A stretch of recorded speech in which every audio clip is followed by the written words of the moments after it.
We got Valorant up next. Let's take a look at that bracket. We just saw that breakdown of the Youth League and all of the hype calls that came with it. You're going to be hearing Vansilli's voice in a little bit.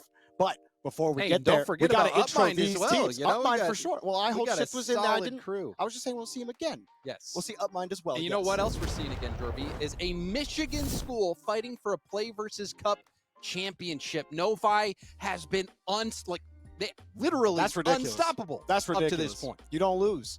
You don't lose. Meanwhile, Lethbridge, you do lose a little bit, but that's okay. You still get to the grand finals. And like we've seen earlier today, that does not mean that this is going to be chop shop, no problem for Novi.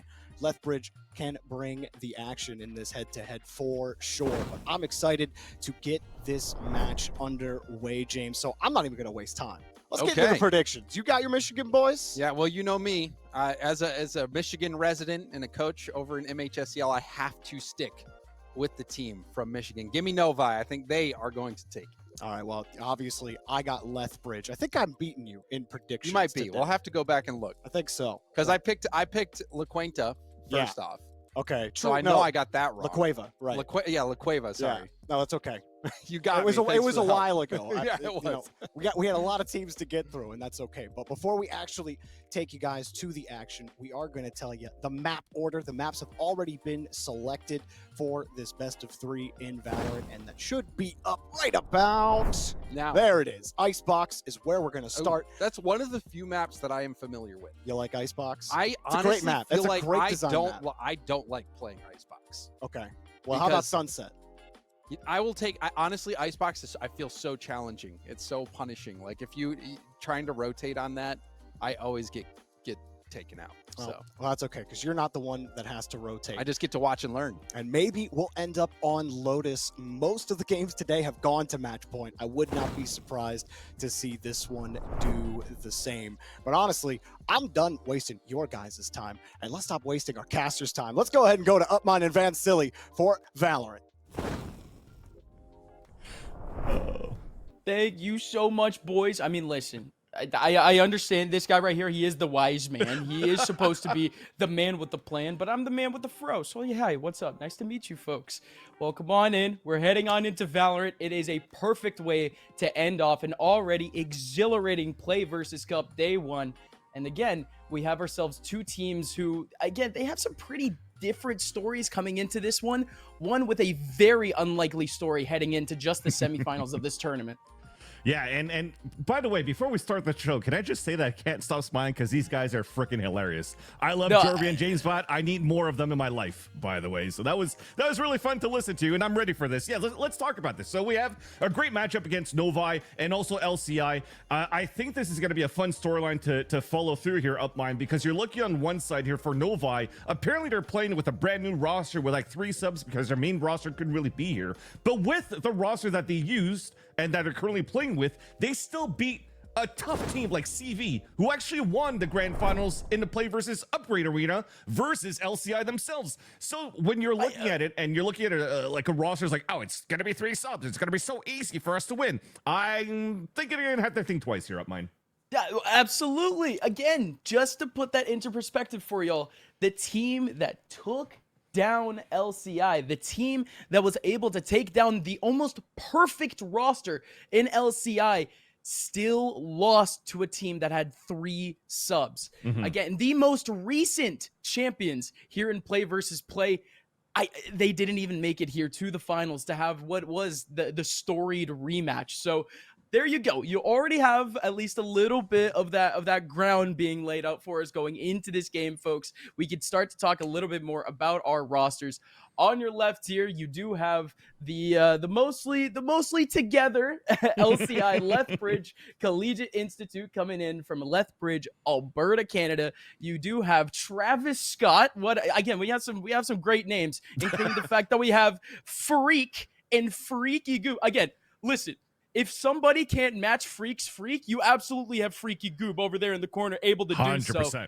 Lots of Freak going on this team. Absolutely love it. Flame Droid coming in. Same thing with Stoner. Stoner being the captain for this team. But over on the other side, of course, Novi.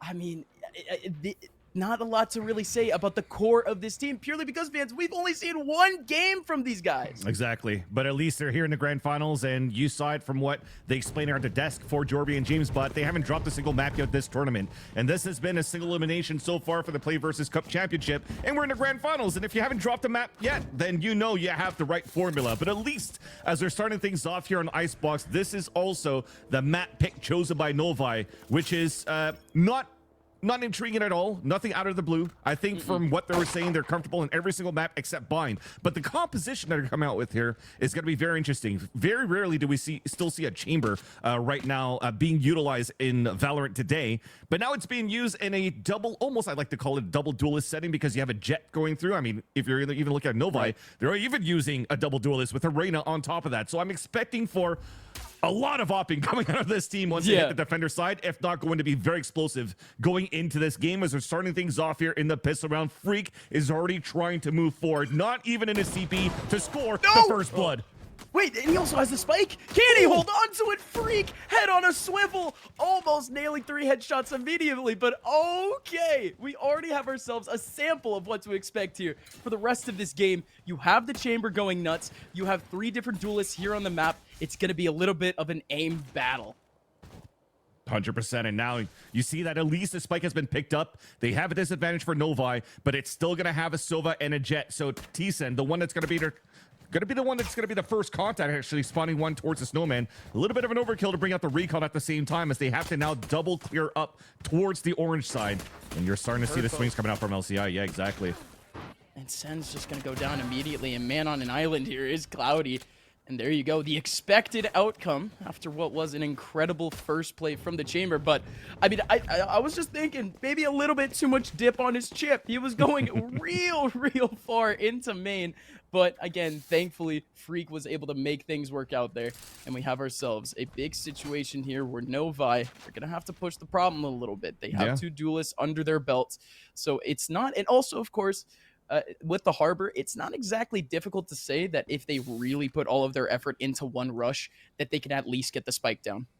The thing that's difficult right now for both of these squads, actually, as we're going to pay attention to that the more we get into the later rounds of this game, is that because they're not playing a Killjoy on either of these compositions or either of these teams, there's an opportunity for you to scale a lot more aggressively on the defensive side, especially when you saw that pistol round. When they set up on a 4-1, middle's all the way open. This could be very punished on the defensive side. Not something we're seeing just yet in this round, as it was more or less what I was expecting. Novi just charging their way up. They're able to get themselves that plant down. Now 2 players left again on a little bit of an island. Both are over towards yellow, but hold on. Things are heating up a little bit. Trident does end up picking down Freak, but there you go. You do have the big shots coming out from Lethbridge. Them just closing out this second round. And more importantly, just limiting the damage here. Still 3 players staying alive, maintaining their economy. And now we can finally see a little bit of what Novi has to give to us if they just have that full strength. Yeah, it'll be interesting to see what they bought around here in their pistol round too, because we saw a couple of headhunter shots. I think I saw a sheriff here and there as well. But the reason being is that they finally got a spike plant down. And if they went for a full classic round with no utility, this gives them a chance right now to buy full shields on top of it. And there you go. And once they realized that they had to play against an outlaw that was wielded by Stone on that previous round, it gives you that extra life to work with. So now they're going to play, again, this double dive with this Jet and this Reyna and the chamber to support. Maybe that's the play style that you're looking here for Novi. You're not going to try to have any type of real lurks. It's just 4 players really hitting the sights all together and just have your chamber on a late lurk overall. And now there's a hit that's being spotted, and you know that the outlaw is now posted up here towards the A site for Stoner.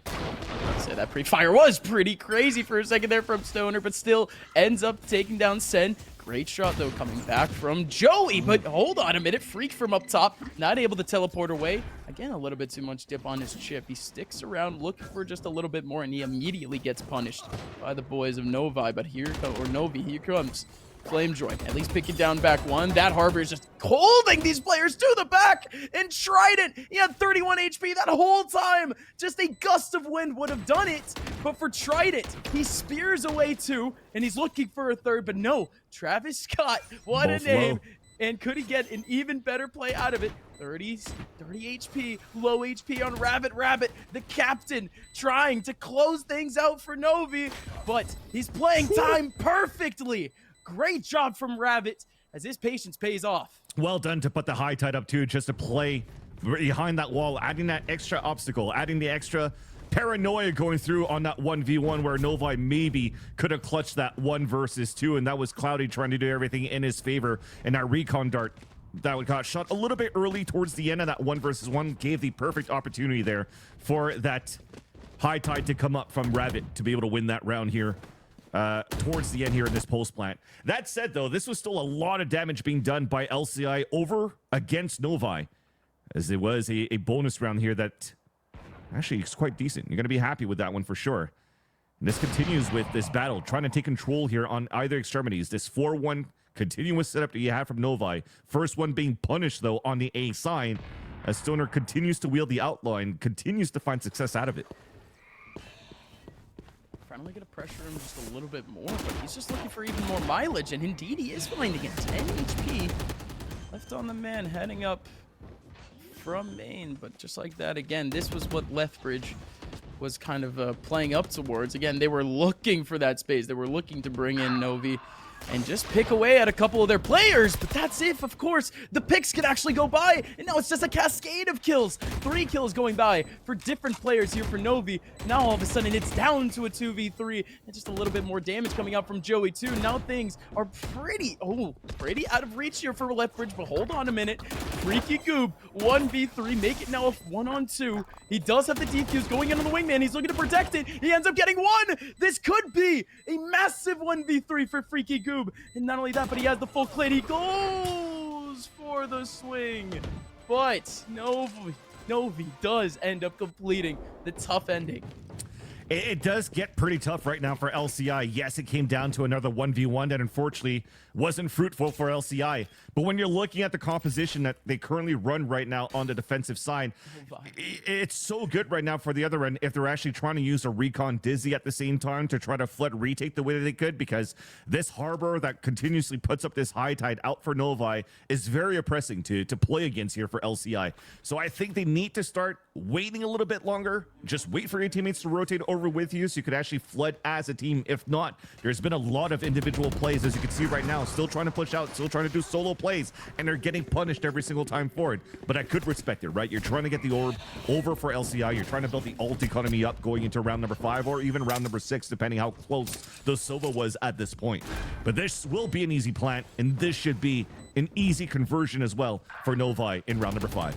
Absolutely. Well, they were looking for perhaps maybe the most dangerous part of this plan. You did have at least the 2-prong setup here alongside the 2 players up above with some pretty sharp weapons. You had the Sheriff still alongside the Chamber, but there goes Chamber finally going down. It's just Flame Droid trying to farm up a little bit of stats, but again, it's that expected outcome here. I've been going back and forth with this pronunciation. It's not Novi, it's Novi. Yep. But listen, You'll get it. You'll get it. I would give you guys a little bit more credence, but like, y'all don't even know why it's called Novi. I looked into this. Or Novi. Gee, see, like, y'all don't even know why. Apparently, Novi, N-O-V-I, it is literally supposed to be the Greek number 6. Why is it the Greek number 6? Y'all don't even know. There is no documented reason why it's called Novi. Just saying. It's a little weird. I was told that's how it's pronounced. That's how I'm going to say it. That's all I know. Yeah, simple as that, but come on. Yeah, well, at least now we get to hold back in the action area for LCI. They will have their economy right this time around, and this is exactly what we're seeing here. That pressure that we're seeing towards the middle, because we continuously have this 4-1 setup. So I love that we're trying to act on the fly, but Stoner just got spotted, still gets the kill. Whoa, incredible that he even gets away. And still, you do have a little bit of ground being gained right now. Freak. And a little bit of a one-on-one, but he did end up getting a tip a little bit onto Trident. So Trident holding back a little bit, but holding this position right now, hoping that his teammates can actually come up with him. They have 2 different options right now. One player deep over towards B and another deep towards A. Yeah, and they're doing pretty good here. So they're finding the gaps right now for LCI. They finally have the economy right, and they're taking that to their advantages, right? So at this point, the best thing you have going on right now is this lurk coming out from Joey, and it just got shut down by Stoner. And that's probably going to be the end-all be-all right now for Novi in this round, unless they're able to suppress, again, this Jet that's playing towards this B site now of Stoner that only has 1 HP. So there's a potential to take over this B site, especially with this alert coming out from Sen. Oh, but freak. Again, we were still looking for at least some sort of potential reprieve here over towards this B site. If that walkover did work out here, Cloudy may have had himself a little bit of a chance here to really make things work out here. But okay, Lethbridge. They respond immediately after finally getting themselves back the rifles. Can't complain about the way they did it, though. You know, you just had the chamber already picking away over towards the A site, and that already left a little bit of a question mark for what the approach would be for the rest of the round for Novi. Yeah, that's a great option B, right? Because I was talking about before how doing this Gecko and Silva for the retake would be one of the best thing that they could do right now once they get flooded towards the site. But those players are the ones that's a responsibility for those that have to anchor the sites. But the option B is doing exactly what Storna did. Finding these gaps, pushing down. You could escape when you have a Jet. Even if you missed a shot, there's a potential for you to still stay alive and get great information at the beginning of the round, especially when you don't have a Killjoy for either team that's able to get that passive information if the attackers will try to lurk back towards the tube. So it works out with the composition that they're currently pulling out right now for LCI to continuously be aggressive, rather, as this Owl Drone spots the first, but Stoner still gets first blood. Big shot back from the Jet, but here comes, again, a little bit of that repressive ultimate just to kind of pick away at one. But there is, again, that full control coming in from Novi. Don't exactly have a lot of equipment here for Lethbridge to be able to retake here, too. It is just the initiator alongside the controller. I mean, not even really an initiator. It's a info-grabbing initiator more than anything. But they somehow, just with the one smoke alone, they end up taking up back into sight. They could have been taken down at least by one in this fashion. But there goes Trident. Big battle there. Here comes the flank. Rabbit completes things here potentially for Novi as its only flame droid in a 1-on-2. Cloudy does take him down at the very end. So Novi does kind of complete the drive there over in sight. But I was more thinking, again, they had so much space there on site. There was no real drive there for them to take away any of those picks. It really did come down to more or less a 2v3 back over towards main that did get a little bit wonky there if it wasn't for Rabbit. Exactly.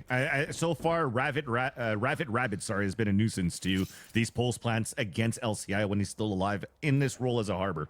But they did a good job for LCI. They tapped the spike early. They forced up the Hunter's Fury for the pulse plant, and then you just went for that aim battle. It was a potential for them to close that gap at a 2v2 in that area, and then hopefully find out what the flanker was, but they delayed well enough here for Novi to take the lead back in this game as Freak once again tries to move aggressively. This is something that's normally played in front of the pit. Beautifully done right now from LCI to start things off, to bait out the swing without using Owl Drone because of the Viper's pit. And even if it misses a shot, he could also TP away. Ooh, big plays from the Jet once again. Lethbridge. Again, this is what I was kind of talking about there with the finish to that last round. You just want to take as much advantage of the advantage as possible, right? You have the man advantage. You have what is a little bit of map control there. Yeah. And there goes Lethbridge. Again, just making that advantage just a little bit higher there just because of one aggressive player. Nobody else gets affected there. There is no buddy system. You're not going to have two prongs going down. But hold on a minute. Freaky Goob might have just bit on a little bit more than he could chew, but here comes Freak from behind. No, doesn't take down Trident, and we're just down to the one-on-one. Missed a shot too, but chasing after it. Here's the footsteps. Trident. Oh, can't get his burst up, and instead it's Travis with the taps in. My goodness, this game is just as back and forth as you would want it. But that one, again, it was a little bit unorthodox in the fact that you would have already had that sweep of the round with the mid flank. Exactly. If anything, from LCI, they overcommitted as well, right? You had power of numbers. You got a beautiful first blood to start things off with the bait from that pit. But then there was an overextension from both FlameDroid and Freak outside of B main. Instead of having potentially this, the chamber fall back and play numbers, stack up towards a different part of the map because you already have the front B side locked down from this pit. So that actually gave a chance for Novi to maybe even potentially win the round because it went back to a 1 versus 1. You're keeping the economy low here for LCI. Stone already down at 10 HP, and this is one of those swing rounds where Novi could actually break that economy should they convert this round back in their favor. Freak is a big angle, but he does have the TP ready and raring to go. Still peeking one more time. Plan is going to go down, but look at the aggression! My goodness! Jet going wild again! 2 big kills coming out for Lethbridge. And it isn't over just yet here for Novi. Novi, they still have another one of those flankers. Big flankers coming on in. Tried it. Takes away FlameDroid. And this is risky here for Sen. But Sen, he's just trying to drag in as much of this attention as possible from the defenders. Trying to allow his teammate to be able to flank. But instead now, the man in yellow is the last man to go. 1v2. Sen picks up 1. Still playing time. Ring around the Rosie. Playing out perfectly. And not only that, but they have the HP advantage too. 1 bullet to the body will do it. And just like that, Sen stands tall. Our Jets are popping off today in this grand finals. First one being Stone with the 2 first kills into the round, but then Sen was able to save that one. And look at that economy that we were just talking about here for LCI. The overcommitment that they had to think that they had the perfect timing for the flank that previous round. You have now only our hero rifle in the hands of Travis Scott, even forcing. I don't even see a rebuy or a sellback. There you go. So you're going to try to get the economy right finally for LCI. But unfortunately here at this point, this might mean that you're going to lose by 2 potentially if Novi could convert this one here. Although on their side, they're leaving the spike alone here towards this B site and trying to at least get a nice opener onto Stone towards the Jenny. These guys are not afraid to swing and fight against each other without utility. No, there's a lot of, little hero plays right now, to say the very least. Lots of people just trying to kind of burst open these rounds kind of on their own volition, which I don't know. If it works out for a clip, it works out for a clip. It, yeah. Can't complain there, Highlight reel, here's my resume. Pick me up, LFT. That's exactly how recruiting works, man. Silly. I don't know what else recruiters would be looking out for. I mean, the highlights is all you need. To be honest, when we're at a point here in Valorant where we still don't have a replay system, to have events right now like PlayVS is great to have, to allow actually these players to get scouted through. So props to PlayVS. Yeah, so the data, throw that all out of the window. What you're seeing here at PlayVS is all that matters. No, I'm mostly joking, but 100%. It is amazing that we actually do have some sort of film here for these players. But let's see a little bit more. Let's add a little bit more to Sen's highlight reel. Sen picks up 2 immediately, and Lethbridge falls at the seams. Novi does it again, but this time we finally do get some sort of streak here in this half. Again, Lethbridge, like you mentioned, they were getting a little bit risky there in terms of their individualistic pushes. And they're starting to feel right now, too, that when they have the advantage for Novi and that Lethbridge is forced to hand to try to find information, they might slip in these moments. So I like that with the opening kill that they got onto Stone, the first takedown, they wanted to make sure there was no other players running behind it and that there was no stack coming in towards the A side. They just waited for a bit, a nice stop and go, got that plan after towards the A side, and then Lethbridge, unfortunately, uncoordinated on the retake, once again gets punished for it, but they had Laurel weaponry. Now they have a chance to fight back. Another position for Freak once again. No Owl Drone to clear him out, so maybe he'll have an opportunity here. Yeah, the Owl Drone's too far back. Happens again, though. He had the opportunity for the TP and decided to stick around for potentially one more time. Interesting enough, though, that you just saw where that TP is, right? It's still towards green. So if he was actually being pushed, he was just going to TP out in the open instead of going back towards orange right here where Freaky Goob just got picked off. Goodness gracious. Yeah, Joey just deletes Freaky Goob. But yeah, no, that other TP was in a little bit too open of a position, but still would at least potentially give them a little bit better of a fight there. But let's get back into the action. Rabbit, let's step up and take down Lethbridge's Jet. As FlameDroid, it's all on him. He has one in front of him, knows for a fact that a flank is coming in, but from where, he has no idea. Rabbit has been a true thorn in the side here for Lethbridge. And he follows up once again in some very impactful post-plant play. Yep. If you're looking at it, even from the scoreboard, yeah, these are all great impact kills that he's been having, in these post plant scenarios. And it just makes sense at this point that he's not going to be fragging out as much because they are playing single controller here for Novi. They need his cascades. They need his high tide so they could scale towards this map. And especially when it comes down to these moments where you're starting to walk out behind the utility of your initiators and dying and giving first blood, you now have to try to convert 4 versus 5. So they're fighting a little bit harder for these rounds. That almost was a sick shot coming out from Stone. That one is going to hit, though. Ooh, goodness gracious. Okay, all right. There's the highlight reel type plays that we were looking out for, but here comes Flame Droid just around the corner, able to take down Joey, but you still have the Iron Jet sitting in the back. Stone finally gets taken away. Trident is the one to take him out, but hold on a minute. The rotation's already here. Freaky Goob does take away Cloudy. Both players are stuck here on site, but the Harbor is forcing them to scatter. Freak going up real close, and Rabbit doesn't expect it. Trident gets headshotted in the middle there, and just like that, 10 HP versus the fully HP'd Freaky Goob.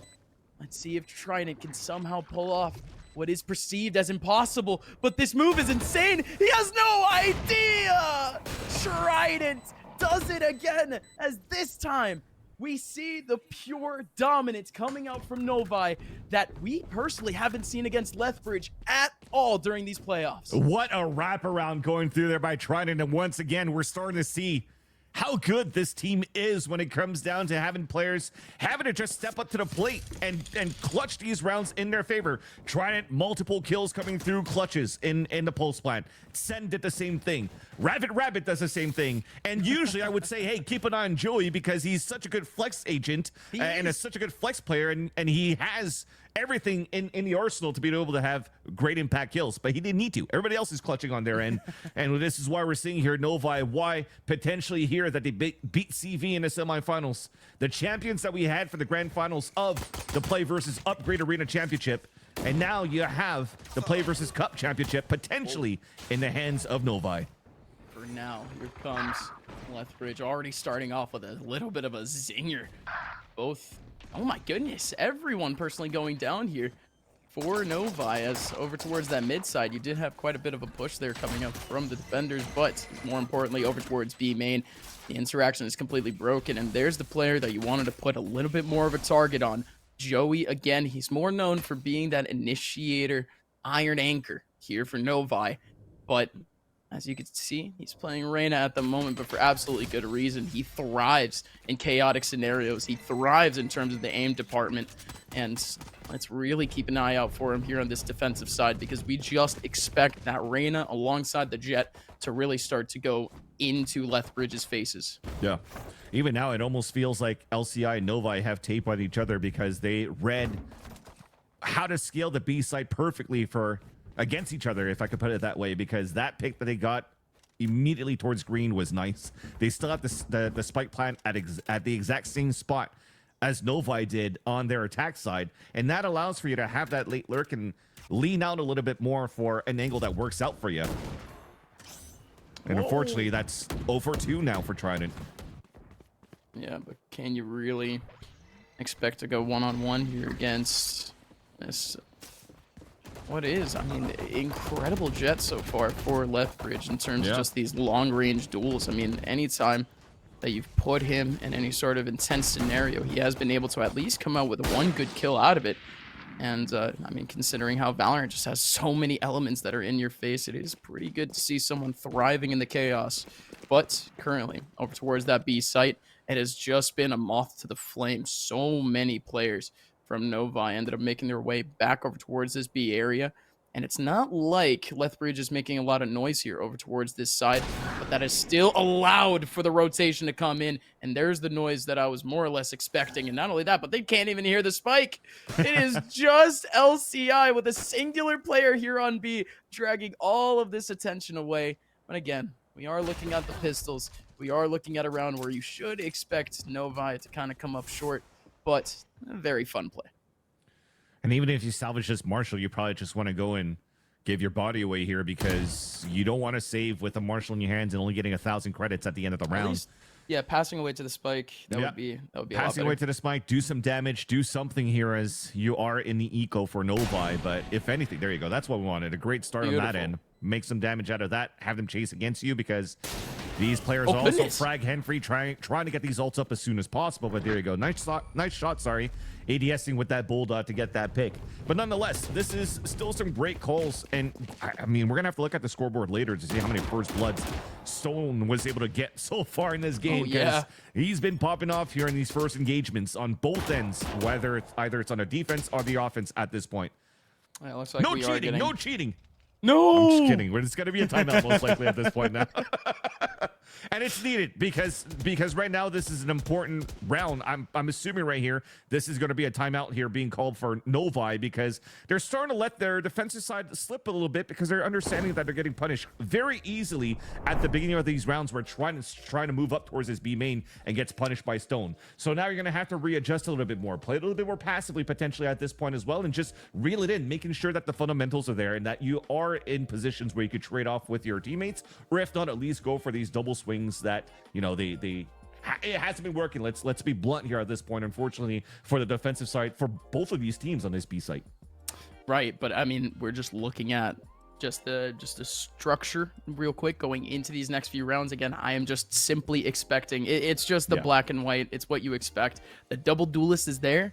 That's going to be yet another thing to deal with very, very soon over towards that site. I mean, to be honest, the tighter that the sites get, the more that the duelists like to have their fun, and the fact that they're not able to close things out versus just what is a single person really putting in a lot of that pressure is a little bit scary.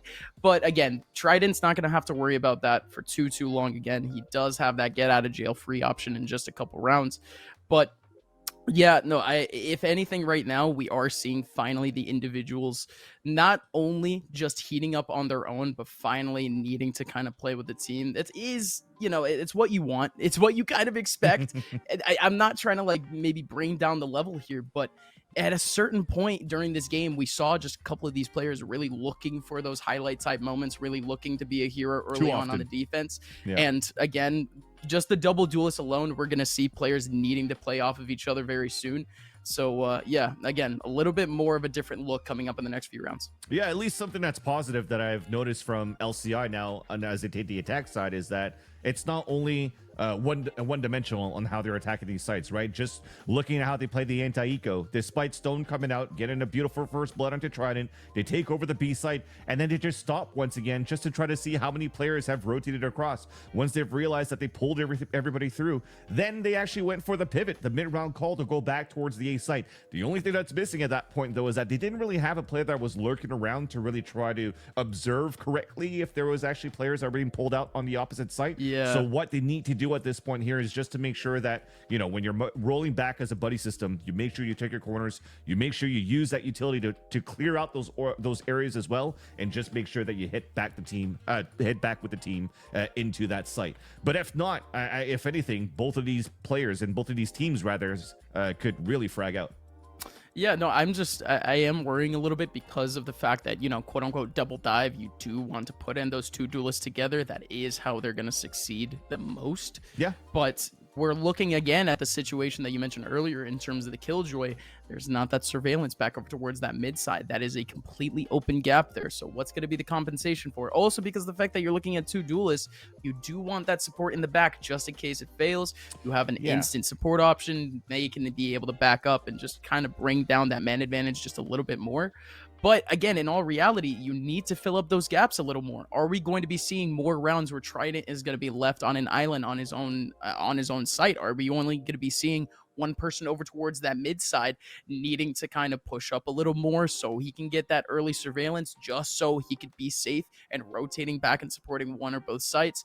Again, that is more or less some answers that will 100% be answered in the next 2 or 3 rounds. But again, it is scary to think again that, you know, yes, Trident may be struggling early on these picks, but in all reality, that early battle is going to be as important as it gets on every other side of the map. Yeah, and I feel that it's totally acceptable, though, the amount of plays that he was trying to do, though, in the first few rounds, because remember, he had a sick 4K 1 round before, clutching pretty much in the pulse plant, and also they have, like I just mentioned before, great firepower. So for you to try to engage and fight when you couldn't win on the pistol round, you try to do something on the anti-eco, it kind of makes, or on your eco, sorry, it kind of makes sense that you still want to go for that fight. But now you're realizing here that off these 2 rounds, Stone's fairly quick on the trigger to take you down in these positions that they already know of, because they also play with a chamber in their own composition, right? So that's where the chess match starts.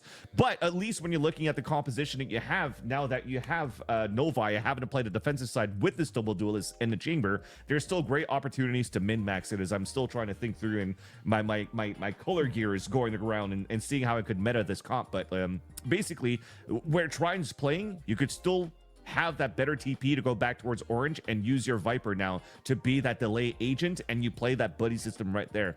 On the other end, though, when you're playing that double duelist, you have an opportunity now for a Reyna or for a Jet to play way more aggressively towards the pipes over towards the A site, shut that down very early, and then you have a better chance now to cover that weaker side where you don't have that killjoy, where now the Sova and one of the duelists could work in tandem to just make sure that they anchor out this B side. So I feel that this might be the play that you, or at least the style that you want to try to approach here on your defensive side. You just have to make sure that your first engagements and how you're fighting against your opponents, you're actually put them in a scare that they actually funnel into those positions that you want them to.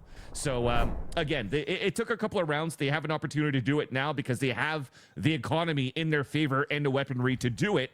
So it's not going to be the best of bonus rounds for LCI because of the amount of weapons that we've lost in that previous round. But this is a chance really to see Novi set it up the way that we wanted to and see how they could actually really stop by here on LCI's push. And sorry, I meant the Harbor instead of a Viper.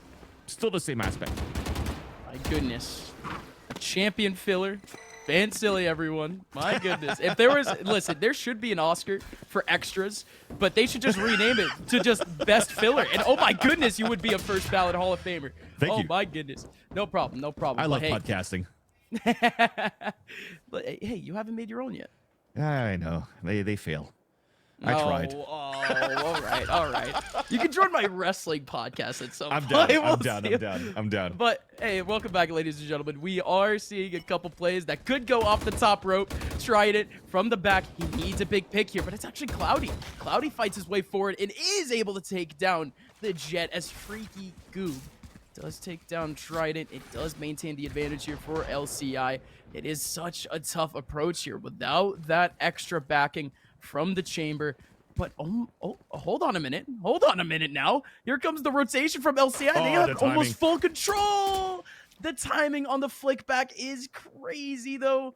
Spike fully in the eyes of Novi, but hold on. They still have to cross one more time. Here comes Rabbit. Rabbit does not care about the actual cross himself, but hold on. Still going for the one-on-one. And Sweat swiftly gets wiped off the brows. LCI does make it to the other side of the map, but that a difficult decision to say the least, okay? it felt like they had the right play on that 2 versus 3 for Novi, because LCI was booking it the whole time with the time that was remaining. They had to Thunderfoot back towards the A side. There was no opportunity to walk back. So then Novi were kind of really well set up to just look down ADS and try the best to hopefully get the spike down and win off time here by defeating the spike here towards the spawn. But some sort of tell made them turn around, both of them, and get punished, unfortunately. So that was a slight mishap, a big mistake, unfortunately, that renders costly for Novi, because Lethbridge, that means they converted their bonus round. So economy is going to be very low. We see a half shield for Rabbit with the Sheriff, and the rest should be around the same type of buy. An opportunity for LCI to just plow towards his B site and overpower the defensive line and tie up the game. Okay. But there is as I say that, yeah. Yeah, I was gonna say though, Novi is Novi, jeez Louise, is giving themselves kind of the best chance here. I mean, the instant high tide over towards B, that does kind of restrict things a little bit. You get players peeking out one by one by one if they do opt to go past that wall. And now with these players from LCI scattering a little bit, now you have long-range one-on-one opportunities here for the Sheriffs. I mean, this is exactly what Novi would have wanted. Yeah. And now Joey, who has the Vandal, who has an ultimate ready and raring to go, one of the best ultimates in the game when it just comes to rifle performance. 6 and cents. oh my goodness, what a peek from Joey. What a check from Joey. Yeah, Jordy and Jamesbot, I don't know if you're still listening, but this is what we call the Casa Curse in Attack FPS. When you think it's supposed to be so easy for one team, you could just call it out. The opposite happens. Look at that dink at 145 from Trident. This is going to give all the hopes now for Novi to actually get the thrifty round against LCI. There's 5 seconds left. They can't even plant. They denied the plant on top of that because the wingman couldn't get protected. And that's the round for Novi. A thrifty coming through. All right, I take it back. I take it back. I love it. I love it. Oh my! Oh, no. I disgusting. Oh no. What was that? What you talk about 6 cents? I mean, literally 6 cents at this point, right? Because Novi is number 6. 6 cents in Greek, yeah. That's what it stood for. That's what Novi is. That is where Novi comes from, ladies and gentlemen. The 6 cents that Joey has is the namesake for this town. I mean, it better be. You might as well just already erect the statue already. That's all I'm seeing.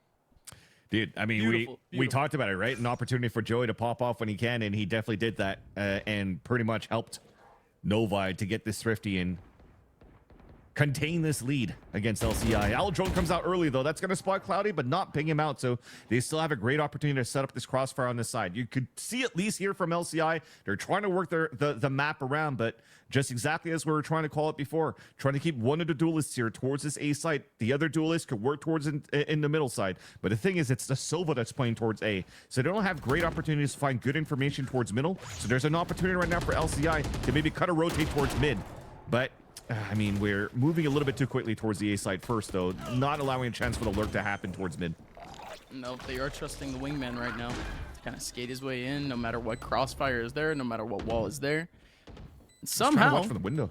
We do actually land on our feet a little bit, and there you go. You do get Trident taking down Freak. It's just so tough that Lethbridge did put in so much into that mid interaction, and Trident comes storming back into sight, and he's able to sweep away the 2. But that was actually quickly looking possible here for Lethbridge, for LCI. 100%. We move on here.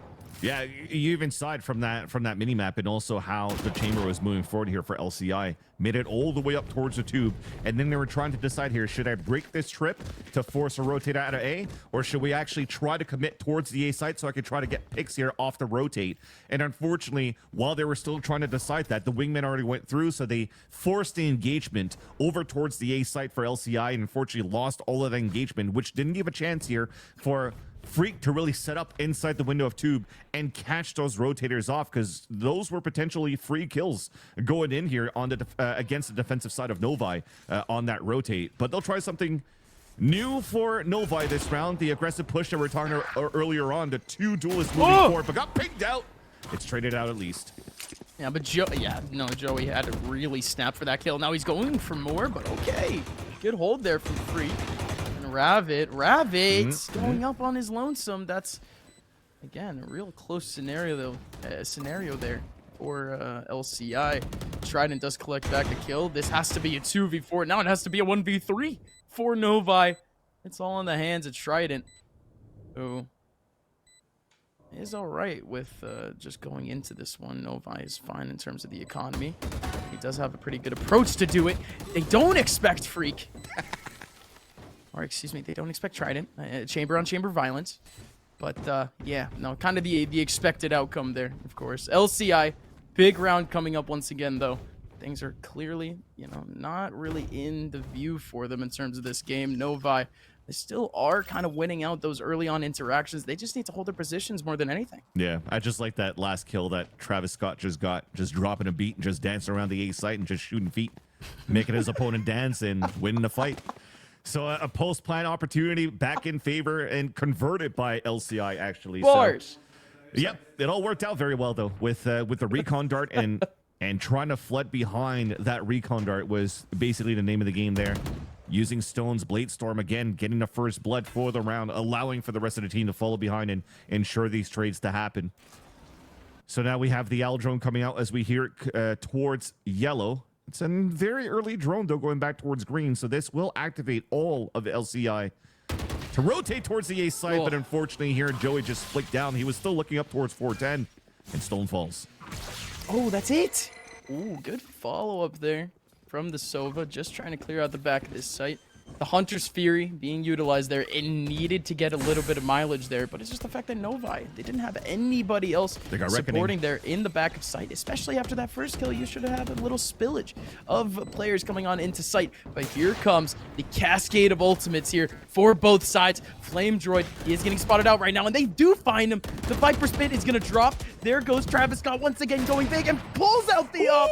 And Freak, my goodness, Freak steals away the ace from Travis Scott, but it does not matter. Great shot coming in from Freak, and what a streak there from Lethbridge. Yeah, and a 4K in the round there going through for Travis Scott, and it almost looked like it was going to be a winnable round for Novi because you saw the protocols, at least from LCI. Hey, we're one away from the pit.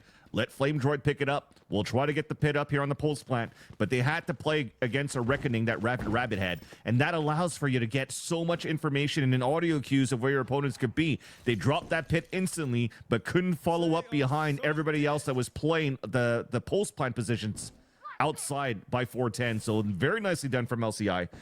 So a 1-point game rather for LCI. LCI's opportunity to tie it up once again, and Freak is trying to make that happen.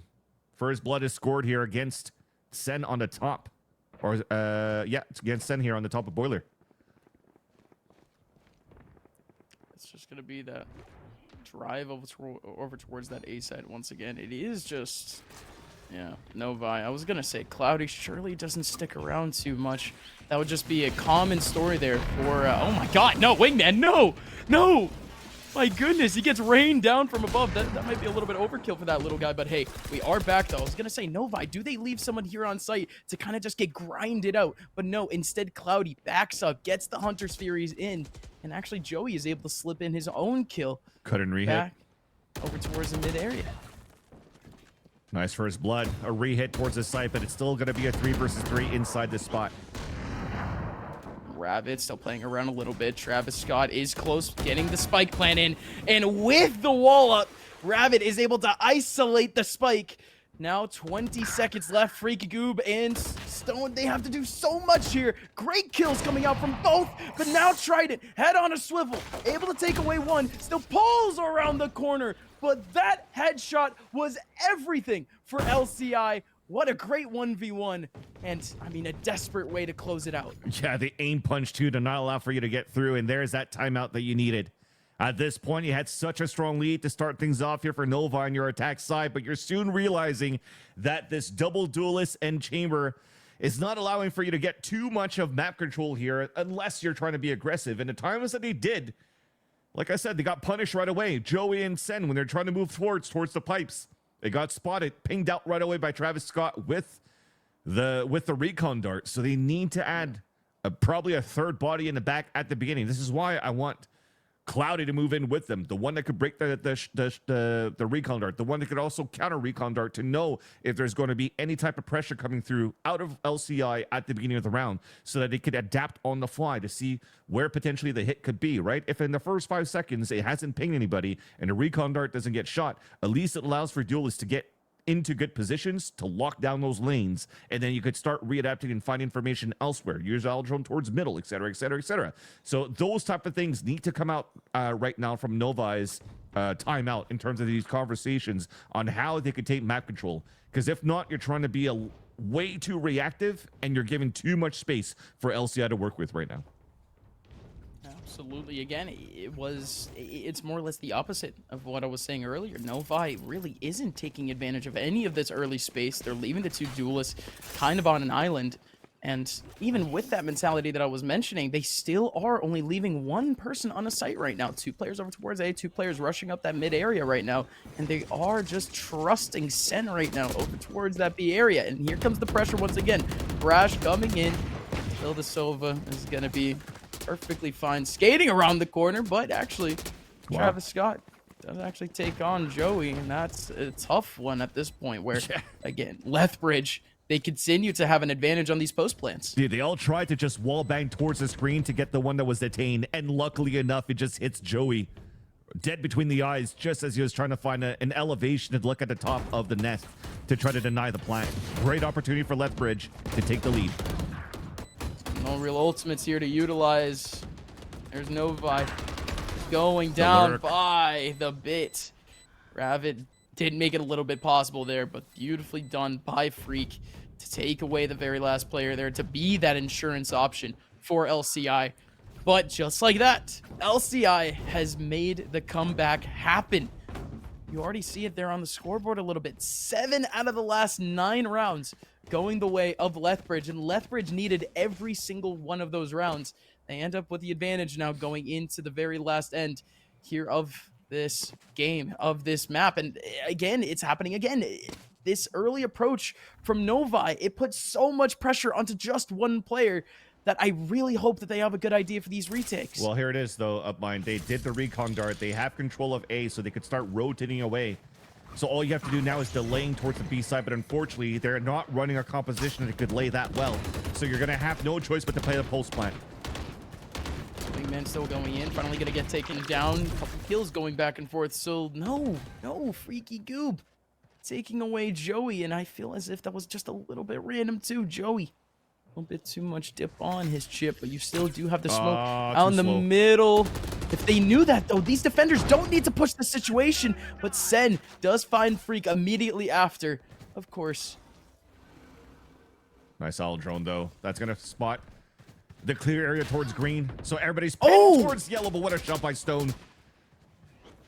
Still a lot more work to do, though. They still have Ravid to deal with here in the middle of sight. Oh, my goodness. Expected that smoke to go down just a little bit more. There goes potentially a fake, and yet another fake. They're going to go for the double push. Cloudy does pick away one, and this is a clean one-on-one. Freaky looking the wrong way, and Ravid just being, again, that kind of lurk there on site. Lethbridge could not find where Ravid went. Ravid rejoins his teammate, and they're able to combine for a massive round. And this is the second time now that LCI is trying to get this plant towards the B site with the wingman plant, but doesn't have the right timing with the Viper wall to actually have a cleaner plant as possible. He's planning out the open when the Viper wall's down. So you allow here Rabbit to actually pull out these high tides, block all vision, get a free kill on the wingman, and just delay that plant so that flank could happen. It almost got discovered, though, because they tried to cloud burst that, and then it still got pinged out. But unfortunately here for the attack side, doesn't pan out. So we're back tied 11-11. Hunter's Fury coming out on the attack, no contact. He's the one that's actually heavily damaged as he hurt. The wall bangs coming through. Oh my god, again? I don't know how those happen. On a perch, I feel as if both actually ended up going for a little bit of a peek there, and it happens again? Freak on his lonesome, making this all happen here for LCI, and trying to do the same. But there goes one final attempt here from Nova. You gotta be kidding me with that random headshot. Joey now down to 6 HP. These players don't know it, but they feel it now. Stoner takes away Joey, and just like that, LCI do skirt their way over onto 12. It's been an amazing half so far for this team, but again, that one was looking a little bit shaky just because of the fact that we finally had multiple players there on site for Novi in the middle of that A site, but Freak went crazy. And I wonder if the high tide missed there from Rabbit because there was still so much of an angle you could see above the high tide, above 410, which probably allowed here Freak to get those 2 kills on the top of the A tower. And that just foiled all the plans of Novi trying to stack inside that site, and it came down to trying to almost stepping up to the plate and almost hitting a home run. Only got 2 kills. But unfortunately couldn't get a third here, which allowed Lethbridge to win the 2 versus 1, put themselves at map point, and add. And they're getting really close to the alert button right here for Novi. They're panicking at this point. You see how active they are around the map right now, just trying to figure out where the action could be, where they could move, where they could position themselves, because the economy is not the best either. No, not at all. I mean, if anything, you see a couple sidearms here for the team as Lethbridge. They are making their way up. They are well heard. Sen is in a beautiful position, though. Can he do anything in this really unorthodox position. No, he cannot. Novi falling apart right now. Rabbit coming around the corner. Wasn't going for the kill. He was going for the wingman instead, but there goes Cloudy, taking away at least one. They need a whole lot more of that, as there goes the frags back again.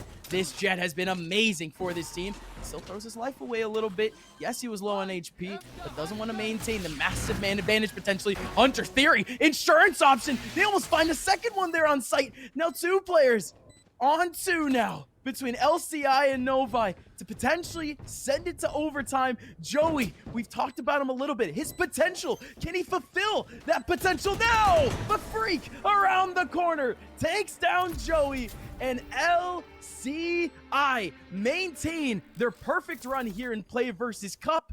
They just need one more map to close out the immortal run. Yeah, if anything, I think that it's actually Novi that had the perfect run so far, and they just lost their first map. So that's actually even better here for LCI to know that they have that confidence now to go into this grand finals and actually get their victory here. And look at this, 28 that we're seeing here from Stone, 10 first bloods.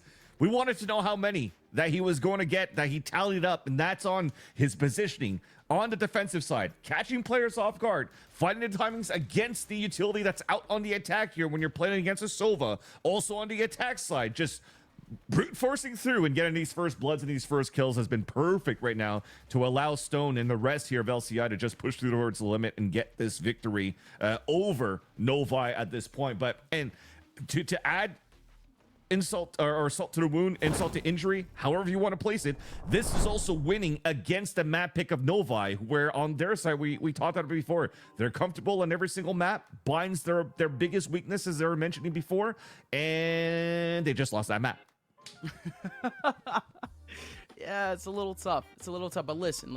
What I meant was immortal run. Listen, the regular season doesn't matter here, okay?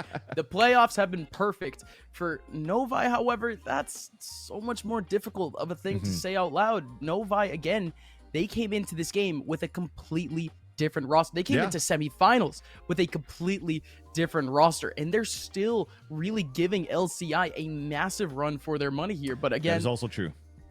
Just lining things back up here again, LCI does take away that last map, and we do actually have our map picks ready and raring to go to show you guys real quick. Again, map 1 being that Icebox pick, it's not exactly, it's a little bit of a surprise considering that, again, neither one of these teams are really specialists on the map, but Lotus at the very end, that's the map that we really have to look out for in terms of a strong advantage. Sunset coming up though, Vance, do we really see any sort of different approach in terms of the picks? I already know for a fact that double duelist might have to break down. Possibly. If I remember correctly though, this was also a map that LCI has played during the final 4 of that Play versus Upgrade Arena Championship. So there is a little bit of tape on them. And if I remember correctly here too as well, for their composition for LCI, they do play with an Omen, which is fine, but they're also not playing any type of real initiator that could really set up some real traps on how you're playing for the side of LCI. So this is a great opportunity right now for players that, are fighting the way that they are and swinging the way that they are, to have a little bit more freedom to walk around the map and fight the way that they can to maybe pull it through here for Novi. But on Novi's end, that's a little bit something that I have less tape on to know how they play their Sunset. But there is a couple of weaknesses right now when you're not going to bring out like this double initiator of like a Breach with your Gecko or your Silva with a Gecko to try to face against a Cypher on the opposite side. So we'll have to wait and see once we get to that second map. But as we have these replays running on the first map here, though, Upmind, you could definitely tell and you could definitely see here that there's been so many heroic moments from both of these teams, and it's always come down to these 1 versus 1. And it makes sense, it makes sense that we finished 13-11 at this point in favor of LCI, because there was just so many opportunities for just one player to pop off and continue to make this very close and back and forth. The economy was never good really for either of these teams, because it was thrifties that was coming through. There were clutch plays on the other end. It was still a very nice first map to watch. Yeah, absolutely. It just left the post plants a little bit dry, right? We just didn't have as much of that utility, and we barely even had really any good post plant ultimates. I mean, we really only had 2 rounds where like one pit. Yeah, exactly, right? We only had 1 or 2 rounds where we really had like a big like fountain of ultimates. People actually had like stacks going in. Most of it was utilized in either the mid round or pretty much immediately. But yeah, no, I mean, we are looking at a little bit of a weird matchup coming up again, because like you said, the Sentinel battle, or the Sentinel interactions period, isn't exactly ironed out. It looks as if potentially the Chambers would be able to flex into those positions. But looking at a map like Sunset, we're probably going to want a couple more traditional positions. It's just tough for us to say, though, because again, there is not a lot of film. There's literally only one round of playoffs worth of film for Novi. And for Novi, again, we just don't even know who's really playing what in terms of the Sentinel. I mean, Cloudy, he is that person that you can kind of expect to slot into that Sentinel role, but legitimately anyone. I mean, we just saw Trident on the Chamber. That's what I'm saying. Anyone can really fit in right now. So again, lots of eyes going on to this Sunset play. We have to ask, though, Vansilli, we didn't really have too much time to really lay out any sort of players to watch, but I heard an inkling from you throughout that game that you were looking out for Joey throughout this next map, or throughout that last map at least. Is that the same going into this next map? Possibly, because this is, again, we're seeing a lot of these games right now in the youth program in general that a lot of these teams rather, and players are not playing traditional comps that we usually see like in Challengers League or in VCTs, for example, right now that we currently see in Valorant. But out of these comps, you're just playing your comfort pick, right? And in your comfort picks, Joey's one of those, especially if we get a chance to go into Lotus, for example. You could potentially see Lotus play that Sky. And if he's going to try to play an initiator role on Sky at this point on Sunset, that's still a pretty decent and viable agent that was actually tested with in the beginning when Sunset first came out. And if you find comfort in that and you're able to support around your team and also be the one that's going to basically clutch it out after you use all that util, I mean, that could change things already for one side at least here for Novi. Right. And I guess if you're looking over towards that last... the other team, basically the team that's in the lead right now in terms of LCI. I don't really know who to really put as that one player to watch, because you could always talk about the aim and the fact that Jet went absolutely off that last game. But I mean, I feel as if this LCI team, it is a lot more of that combination of all 5 players, where again, you have a couple players here in Novi who are really literally, they're just getting comfortable right now with this environment. Realistically speaking, they need to rely on a couple more of those veterans to really be able to at least drag them through these games so they can maybe focus on their aim, or of course they take up most of the brain power so these little rookies could end up focusing on their aim too. But see, at the end of the day, LCI here, I am very, very, very excited to be seeing play from Freak right now. Actually, Freaky Goob, I didn't expect it by any means. I actually just didn't expect Freaky Goob to be as good as he was, but this seems to be a little bit of a theme here where our initiators are stepping up to the plate right now and actually pulling a lot of their own weight right now, which is always fun to watch. And on Sunset, though, that's actually going to be kind of exacerbated a little bit more, because yes, that util play is so important for those retakes, but because of how tight these sites are and how tight these choke points are, these players are going to have to come into the spotlight very, very soon. Yeah, at least for Freakagu, if I'm not mistaken, he was the one that was playing Gecko, right, on Icebox. Yes. So at least that's... And if Joey does go back to the Sky, though, he usually does play that initiator, though. That's the thing. Yeah. That's the one thing that we kind of have to look out for. Yes, he was playing the Duelist in that last game, but we already have 2 players that can pretty much play Duelist there. You have the Jet alongside the Chamber. Yeah, Jet, Chamber, or even just have the Gecko with the Sky, depending on who's going to want to play what. But to go back to what you were talking about, Freaky Goob, you were surprised by his play. It actually had some great rounds going through in terms of what he's able to do in terms of finding great spots to put some good impact for the team. But at least, if anything, and it's not on Freaky Goob, it's just on a team composition in itself, as if you're still want to try to bring a Gecko into your composition for Sunset, which is pretty much the meta these days, is you're going to have to make sure you're going to find ways to protect this wingman at all costs, right? I don't know how many times we've seen the attempt to plant from wingman towards the A site that got hit by a Hunter's Fury, that got hit by shock darts, that got simply shot down out in the open because they had their vision blocked by the others. And to be able to prevent that, you need to add that extra part of utility, not only from other initiators, but definitely from your duelists to get space. Because on those moments on Icebox, when you had Rabid Rabbit that pulled up the high tide and had free kills on the wingman, Stone on the other end, that's been so good here in his first first bloods. They didn't utilize him as a duelist to create that space there on that B site. They still played very passively towards yellow, which then gives a chance for that deniability to happen, right? So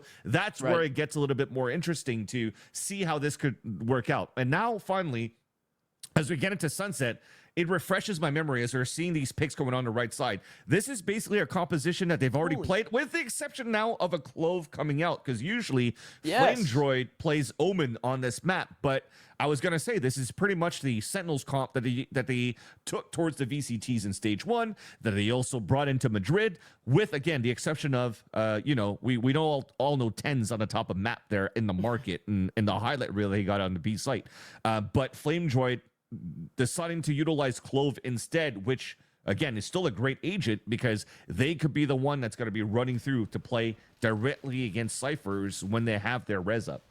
And you have 3 different agents here, even though it's not as traditional of a look here in terms of that aggression, but you have 3 agents here that can all really get in your face and be able to kind of have either a get out of jail free card or really be able to affect you before they end up going down. I'm talking about KO, I'm talking about Raze, and I'm talking about Clove here. So at the end of the day, we do still have the potential for a good aggressive defensive look, or at least a team that won't be too scared of holding those initial deep small choke points and really be able to kind of grind out that man advantage really early on. But going over towards the Novi side, we are seeing the double duelist once again, which again I still didn't expect. We still do see the Sky, which isn't exactly a bad pick here. You still have very good mileage on this map with any sort of prowler type utility. So again, can't complain too much about this Sky pick. It's just, where is the execution? Map number 2 of the PlayVS Cup here for our youth national championships for Valorant. It is LCI all dragging their way up towards the B site. Yeah, and right now you saw a lineup at the beginning of the round here coming out from the KO is trying to hit here Cloudy. And I think it did, so it might have brought the trips down to give a chance for the players to move in. Camera goes up, execution comes in. Nice first bloods from Novi, though. Yeah, beautiful paranoia, pulls everyone down. I mean, the trade potential was completely gone just with that one piece of utility, period. And never mind the fact that the cage was there to literally break up that line of sight. And there goes finally the kills coming back for Novi. Lethbridge is only left with 1. Freak is fully known where he's at. And oh my goodness. Oh, okay. Awkward. Just a little bit. If anything, this is something that's good, though, Upmind, because remember the amount of overheats that we had when we thought we were able to get the kill and go head-to-head. No, I like it. Yeah, now he's falling back. Still looks weird. Down. It's in their favor. They could just watch that, and they're in a good spot. Play the time. No, listen, I'm not against it. Is it weird? Yeah. Yeah. Simple as that. But, let's see. Let's see what good old Freak can do, as he's going to have to chip his way here in terms of the positioning. Here. Oh, okay. Fun little hopscotch action from Sen. We'll take it. I thought the man was about to do just a flying knee. I thought he was just gonna go straight up, just continue the jump towards the corner. Again, you do have that little fake strafe jump, but I wanted to see it. He had enough time just to kind of throw out, a little Anderson Silva in there. Why not? Yeah, but you know what happened to Anderson Silva when he tried to do a kick like that? Stop. This is a sore subject, man. Yeah, rip. Stop it there. Yeah, but just to go back towards it, it's again bringing back the protocols, right? And I think that's probably something here that Coach John Ty talked about with the team in between maps. We have players advantage. We know we're pretty good. We can be very disciplined at these moments. It's not overheat.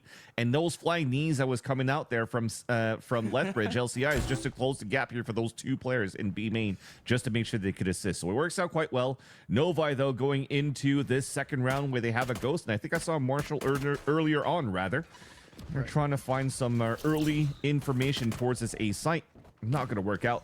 Mid is under control now. It's an outlaw, actually, by Sen.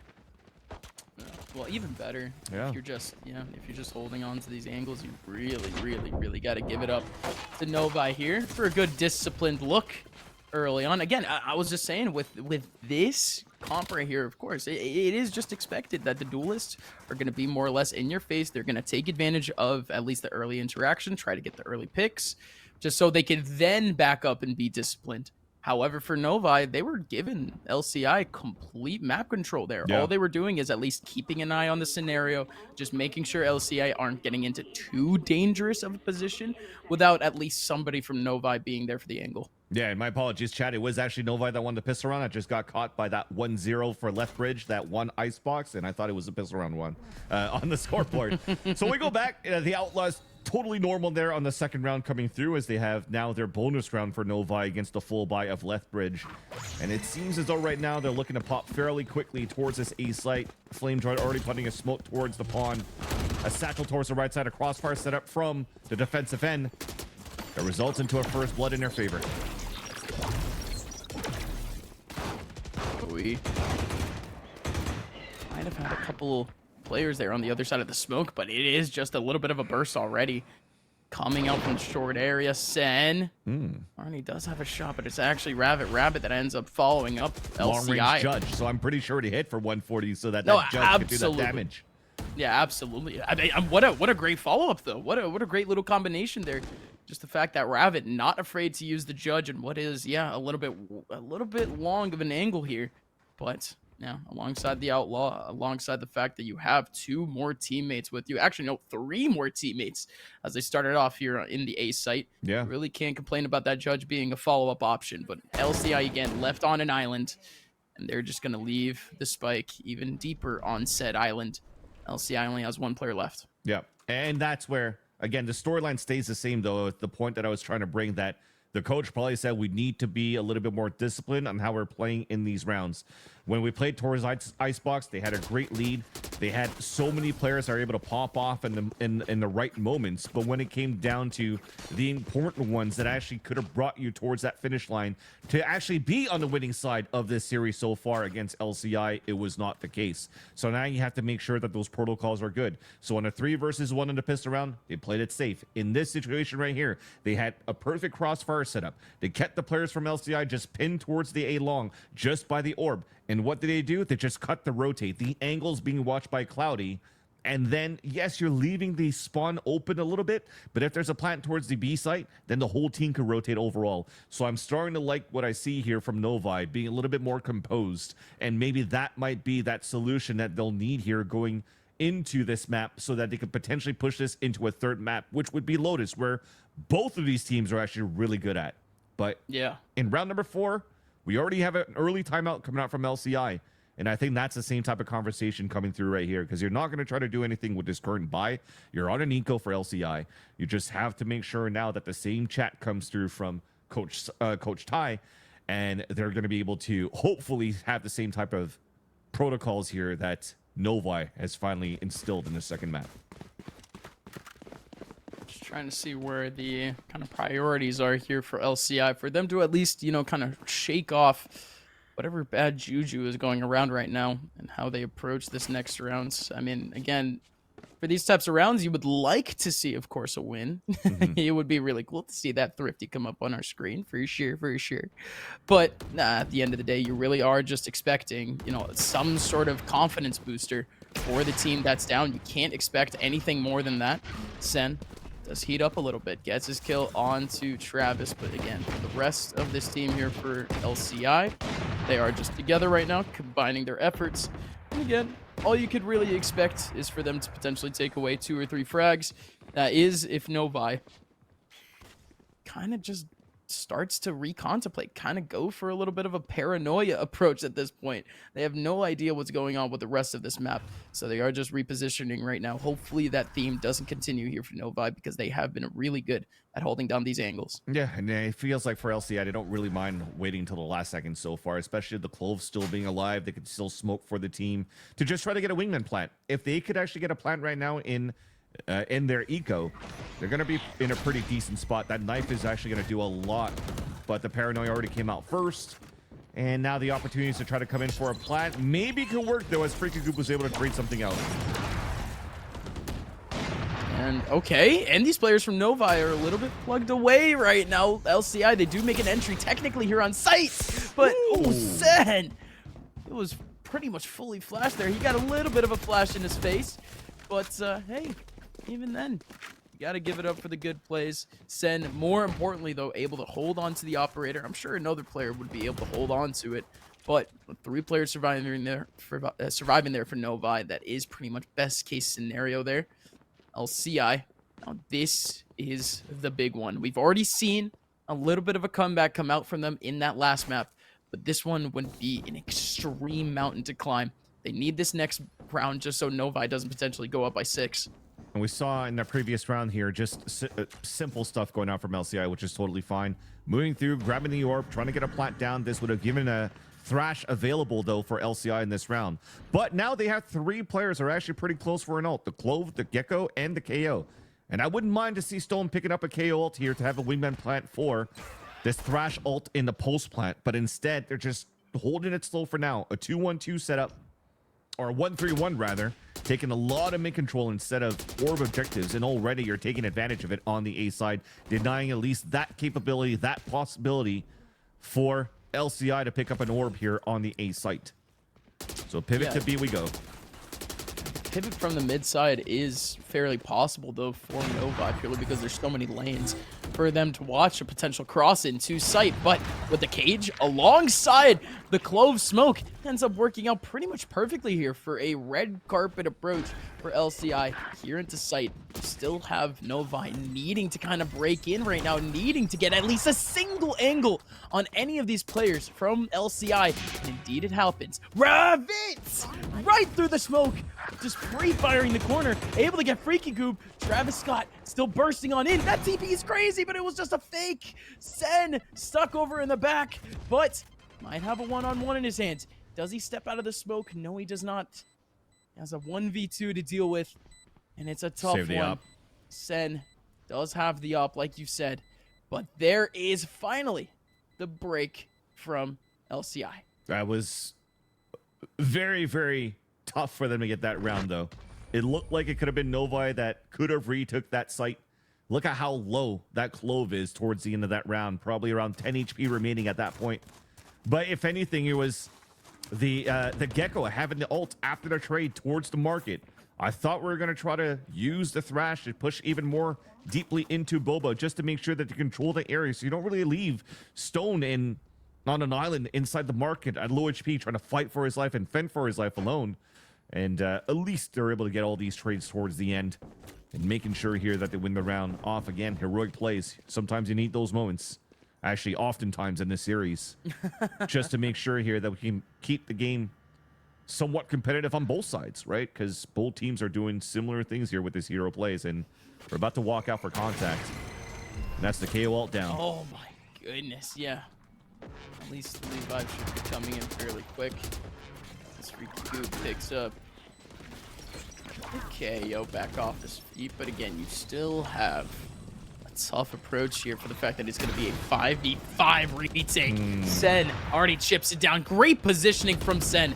Just safely getting himself at least 1 kill before the approach happens. And here comes the cascade of frags. Joey able to take down Flame Droid. You did get at least some sort of trade out right in the middle there, but Freaky Goob doesn't have an angle on the spike. There goes the kill out from Cloudy. Spray in from Freaky. Freaky does at least put up a little bit of a fight, but Novi allows LCI all of that space into the B site. It's just that LCI put up no fight whatsoever for those different entries there for LCI. They tried. I mean, they tried to go for a pop flash outside the server cage to push through towards the pillar and spawn, but instead of an underhand right click, it was a left click throw, which Sen saw that coming from a mile away. So he could dodge a flash at the same time. When the cage came down, it actually blinded Travis trying to run through. So unfortunately, they couldn't guarantee the 2v1 trade at that point for Lethbridge on the post plan, and it just allowed here Novi initially initiated everything to allow Novi to come back in the site and get the defuse. So a much different turn of events so far coming through when we praise both of these teams being very good in the post plans and have these clutch moments. But unfortunately here they need to refine a little bit that teamwork that they need here for LCI to work this attack round. And yeah, unfortunately it seems like we might have one player that dropped. No, he's back. There's a spike. Okay. Just a joke. I kid. And now that there's been damage done, I'm sure this round is going to count. Yeah, no, it's LCI is certainly playing it as if it counts. So that's a tough one. LCI could have definitely called it off here, but well, now that there's damage, yeah, I can't go back now. Here comes Sen, just taking down Freak off the cross. I don't think Freak even had a gun there. You know what? This is the traditional type of timeout that you want to do. You know, when you want to save your timeouts, you're on a lower buy at this point. You just keep staying towards spawn so that the IGL can continue to talk about the next round, the next strat, what you're gonna do in your gun round, just to make sure that you iron things out so you don't waste the time out at that point. I totally see why. That's sound logic. You know what I mean? 100%. No, it is 100%. Yeah, well, I mean, it's the same amount of time, wasn't it? Yeah. I mean, especially with this pre-round clock, with the pre-round clock of that last round, just that alone already gives us a minute. That's more than a traditional pause. Yep. Simple as that. Quick maths, folks. That's why I'm a college-educated person. You know, as I'm sure plenty of these athletes are on their way to doing here. You know, very, very, very proud of these folks. Still trying to make their names known here, though. Still trying to pad on to that highlight reel and trying to potentially get themselves recruited. Wink, wink, nudge, nudge to the recruiters watching out there. Still watch out for the boys out here putting up some big plays. Again, this is the grand finals of Play versus Cup, as we see LCI needing to put up a massive fight to hold on to their own map too. It is a big rush over towards that mid side. Rabbits does get spotted out and can play the ring around to Rosie and back over towards the B side. The one person that was holding up into the back does back up a little bit to give some space, and that is a great anchor from the KO. Yeah, when Rabbit just fumbled all of his utility and felt the pressure, couldn't really decide where he wanted to go or just face the fight to be in a one and done spot.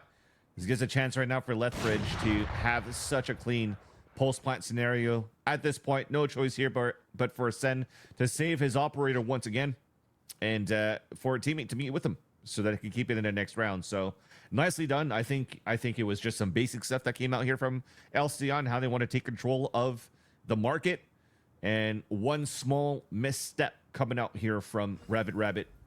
Give a chance here for LCI to just convert the round. Nothing more I could add to that. There wasn't too many defenders holding behind towards his B site instead, because we were heavily focused here with his operator to support him on top middle and also on the rotate towards the A shop. So room to breathe. LCI finding some hope right now by finding successes out of at least 2 plants out of 3, as we could see the history of these rounds. Unless the other rounds had some plant, but it was all elimination. But I guess not, because they only have 2 rounds here for LCI. So yeah, two attempts or 3 attempts of a plant, 2 successful. 66% rate success. I know my numbers too. Yeah, there you go. Not there bad, you go. Not bad. Sometimes you actually chat. If anybody's listening and you want to become an aspiring caster, don't try to do math on air. Right? We got lucky there. We got lucky to be able to hit those, and so did Rabbit, finding redemption off the kill trip. No way, he does it again. One. Yep. Unreal, Rabbit, and now he does it again. Rabbit, you beast! Almost able to get himself up for it, but give it up to the Cypher there. Yes, Rabbit. Unbelievable little support plays technically there from Rabbit, but by goodness, Novi. No. You had it. Novi. All right, cool. Still, my goodness gracious. What a round. What a play from Rabbit. If anything, he's been watching a lot of 10 so far to be able to get these kills on the map. Because 10s, I mean, it wasn't a Phantom. I'm pretty sure it was a Vandal at that point, and there was no trips to support him. But that's his perch. Yeah, his that's perch. His spot. Yeah, got to call it the 10 spot for sure. But some nice shots that came through, and something here that they have to be wary of now on the attack side as you're taking it so far. Because they're running a KO on their side, right? For Stone, for LCI at this point. But the thing is, they're not finding great opportunities to find out where the Cypher is, to hit him with the knife so that it breaks that utility currently on that B site. So what's the next move? You have a raise in your composition. You still have a KO that even if you miss the knife, you could molly towards those spots to make sure that you break the trips. And that's some of the protocols that's currently missing again on, just how to enter a B site against a Cypher. And hopefully here, if a timeout that was intentional here with the pistol towards the spawn didn't work out, maybe use a real one and figure that out. Yeah, no, it is going to be a tech pause here, guys. We do have yet another little tissue to deal with, which again, listen, it happens, guys. It happens. It's simple as that. I don't know if it's really happening all the time in VCT, even though the breaks are probably like more like 5-10 minutes instead of them being more like 2-3. So sometimes it could be 20 minutes, and we still have to yap through all of that as well. So as much as it is, even at the highest level of competition, we will reach these moments where, you know, there's going to be some tech issues here and there, but it is what it is. It's esports overall, and it's computer games overall. I mean, that's something that's been going on since 2002 when I started casting video games, where probably a lot of you weren't born yet. I just gave my age. But it's all good. If anything, though, so far, we could actually take away right now from Novi that they're having a pretty decent defensive side to start things off. And again, I don't think it was anything that was really like groundbreaking on how they won these rounds, right? Because they weren't forced to do many, if not any, protocol for the retakes towards the A site, because all of these attempts has always been a mid control towards this B site. A site, even the only time that I saw pressure coming through was that second round when they had an eco on that side to try to work the A site. If anything else, it was always mid and B. So you're actually allowing right now for Novi to get a little bit more map control and be a little more confident in where the hits are coming from. And they always have the right amount of numbers to cover up top, middle, and also towards B site.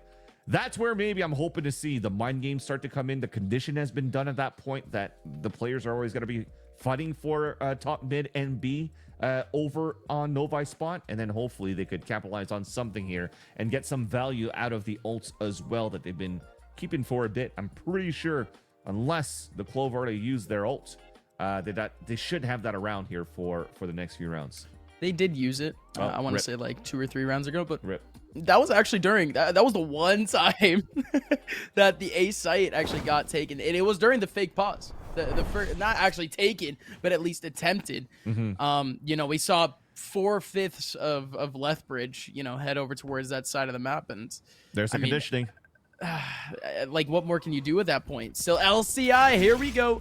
The one rare time that they come over towards that A site, they are looking really early for that kill off the showstopper, but the showstopper could get us so much more mileage on this type of map, considering how close all these angles are. But here comes Flame Jordy, able to take away one, but they still have one in the middle of sight. Very important player in the middle of sight in terms of Joey, but Joey still ends up going down. And this is finally LCI getting comfortable here on a site. Trident not allowing leg room to kind of be taken, though. There goes Cloudy. Cloudy and Trident pushing the situation, and it's Cloudy to pick apart the headshots, and Cloudy peeking alongside his dog and also the dog. Unreal stuff from Novi again. Yeah, and unfortunately missed protocols coming through on the execution from LCI. I think first off, the satchels unfortunately missed coming out from Travis Scott, so couldn't find that horizontal line, the space to gain and to capitalize on a pick with the showstopper. But the second thing was the smoke that they threw from the Clove. You have to know right now from the radius of these smokes that they're not big enough here to cover the double stack here towards the back of the spawn, towards the back of gate. And you just saw those warning pings come through exactly where Sen's position right now. If they want to try to hit that one more time, they have to make sure that they watch that angle or add a flash. They're playing double initiator where they can flash and oppress a site when they hit it. But Sen so far has been having free reign on positioning with the op and getting picks out in the open and never getting punished for it. It's just crazy. Again, Joey was on that island for so long, and like you said, the initiators should have been able to kind of pressure out that situation, but no, absolutely not. Joey was still able to stand on his own, get himself a big kill there as everyone else gained up the positioning. But here comes Cloudy.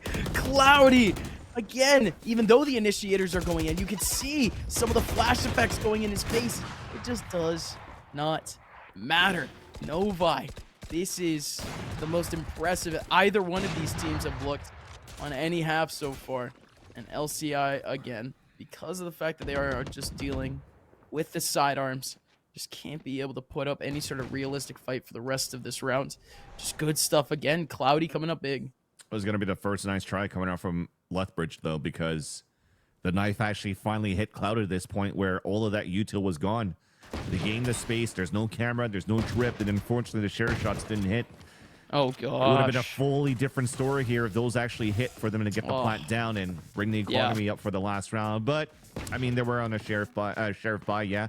So that means they could buy whatever they can here in this round. Maybe just not bring an operator out if they want to try that on the attack. But one last hurrah here for the half for LCI. Oh, we've been here before, right? This is Icebox all over again. Yeah, I don't like this. I don't like deja vu. To be honest, I would like things to maintain at least a little bit of variety, a little bit of spice. You know, I want to be surprised. If anything, Vansilli, hey man, you show up at my front door tomorrow. That's a pleasant surprise. Yeah. This is not very pleasant at all. I mean, if we have a real comeback that we had on the first map, not a fake comeback, and we don't like fake comebacks in VALORANT. It's just boring. Oh yeah, sure. But then the post show is pretty boring. We're just like, yep, team won. Yeah, that's true. Oh, hold on a minute. Hold on a minute, player. Here comes Lethbridge. Coming on in. They do take away a big one and tried it. My goodness. Way to make Novi just a little bit uncomfortable here, to say the least. But what? Oh my goodness. Now it is just Novi back to their old ways, trying to be heroes. And Rabbit certainly could not find the gap there for him to try to be your hero, baby. That was the underhand flash that I wanted to see. No, I was actually, like, unironically, didn't see enough of the Gecko there that half. I wanted to see at least, like, you know, a little bit more space for the Gecko to be able to succeed.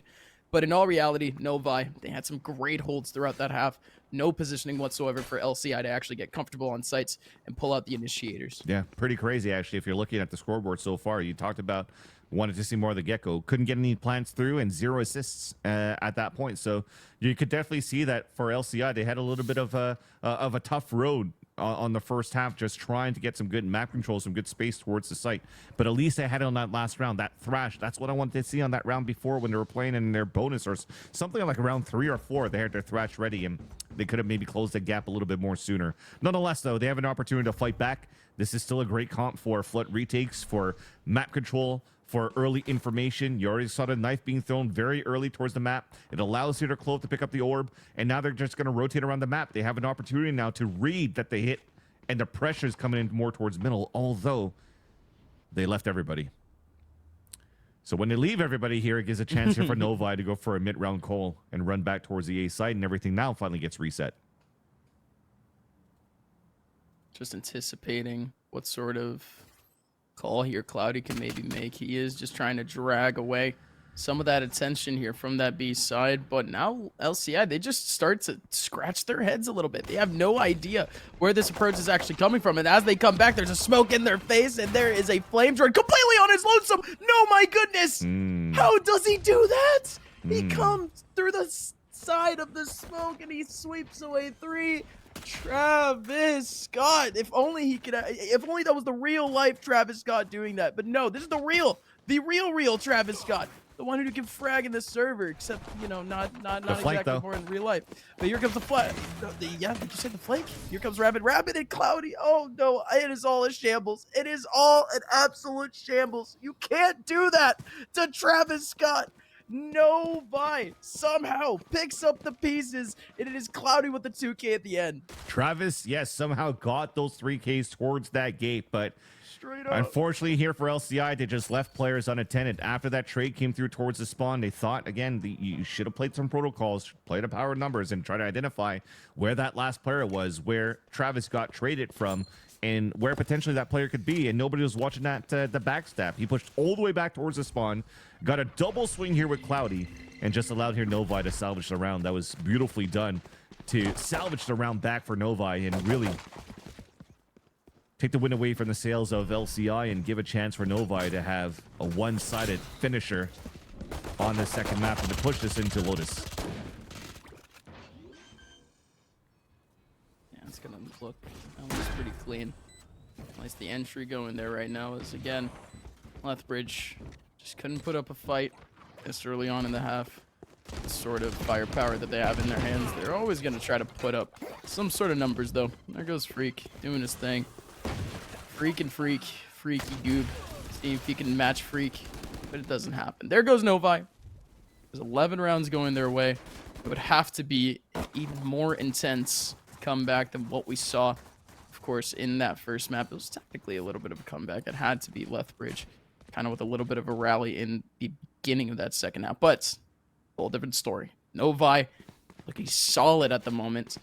And this time, LCI completely on the back foot. Maybe on the defensive side, though, we could see a little bit of a different look in terms of that aggression that we were anticipating from Novi. But for now, LCI, they need to at least start off on the right foot. And they're trying. There's a little bit more aggressive control now, trying to play in front of the smoke. The nice spawning. The Omen at bottom mid. He's actually walking in that spot alone here. Finally has some support from Arena coming through from Novi. If not, that would have been a tough spike to pick up should they lose those fights. But after the initial engagement here, it goes back to a default from both of these teams. More on the attack of working that map. Leaning here towards this B site where they could try to sell a fake. FlameDroid getting a pick in. Overhealing. Omen trying to chase down for a kill. Alone now on the top of middle with the spike. Yeah. That's, you know, Goodness. same story. Same story towards the end. He's still overcommitted the spike alone. Yeah, but surely that is something that they can fix. They have more than enough leeway here in the half to be able to do so. But that's, again, like you said, just it's just another time here, or at least by the tone of your voice. Like, oh, here we go again. But here comes Sen around the corner, trying to peek out Freak, trying to peek out somebody. And this is actually possible here for Trident. As another player extremely low. Here's the cam, and oh, goodness, Trident.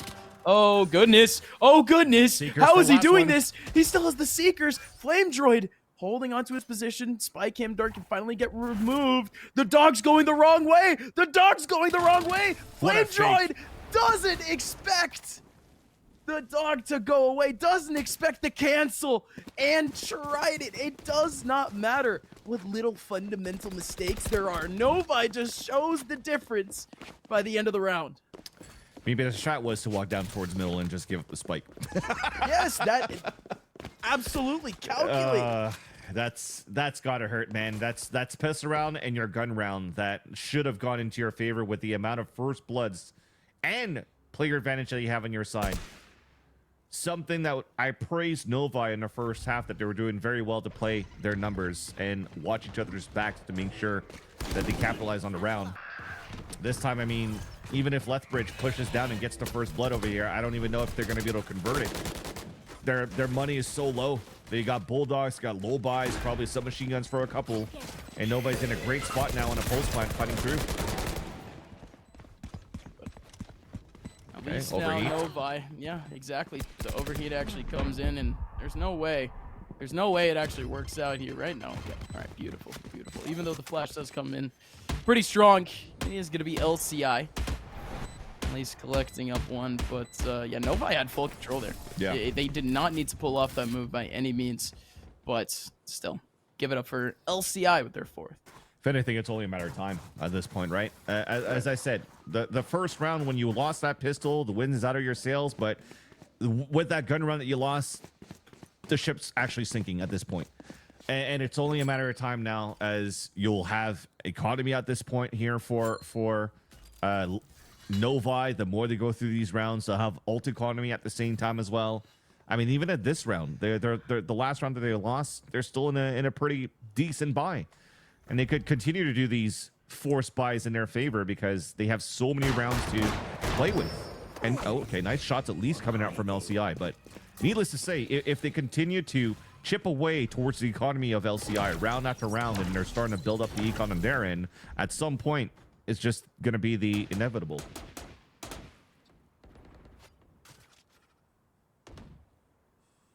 At this point, though, LCI just trying to make everyone's nights just that little bit longer here. Over in the play versus arena, as the virtual arena with millions and millions of spectators. As Lethbridge again, they find themselves with a couple Novi players a little bit isolated and actually got putting up. Too. It's Joey on Reyna, Empress. No, there's no way. There's no way though. There's no way. Again, this is just Lethbridge with the opportunity to get themselves a fifth, and I'm not even going to give credence to it. I would love to hype up Joey. Love to hype up Joey here. And with the Empress, absolutely had a chance.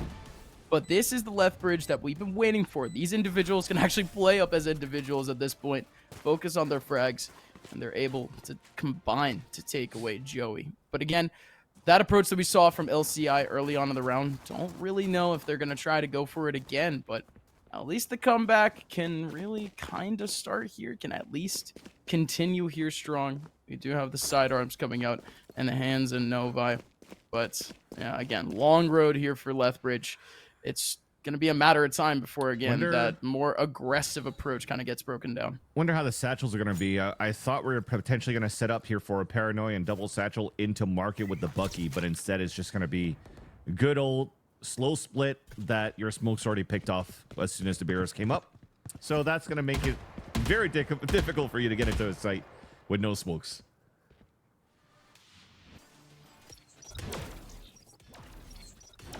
Well, technically they have something. The cage works, but you know.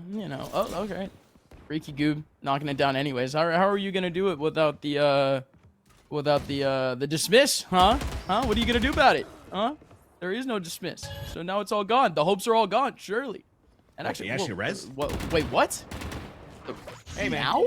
Why not? Confirm the round.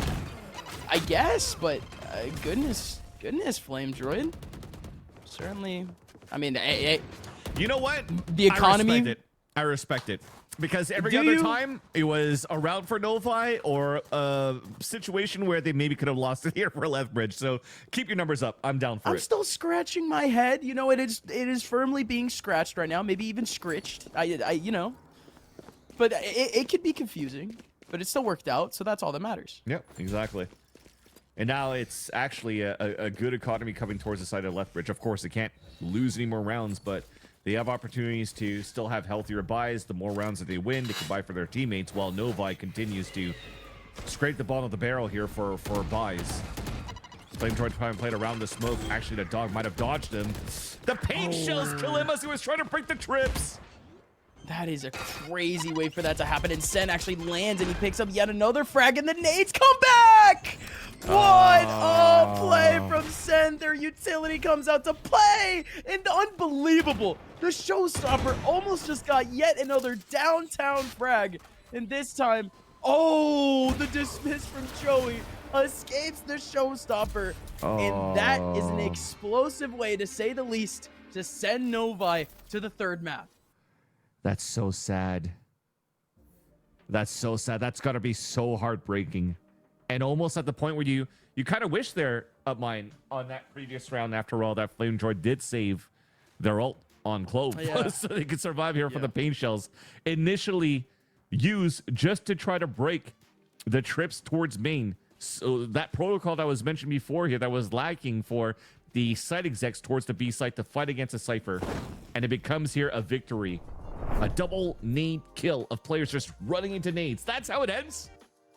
That's how it ends. That's how it ends. Listen, we were looking for at least some sort of X factor there to at least break apart this heating up defense here. But, I mean, hey, at least we got to see a little bit more of a showcase of Sen's util side, because we've seen plenty from his fragging side. Great way, though, to at least close things out. We were expecting that closeout at least at some point, because come on, right? What was it? 12 to 3, 12 to 4. Yeah, you can't do anything about that. At least one round was going to go the other team's way. But by the very end of things, again, we are looking towards Lotus. And if you thought that potentially these last two maps would have been close, this next one is considered a little bit of a specialty for both of these teams.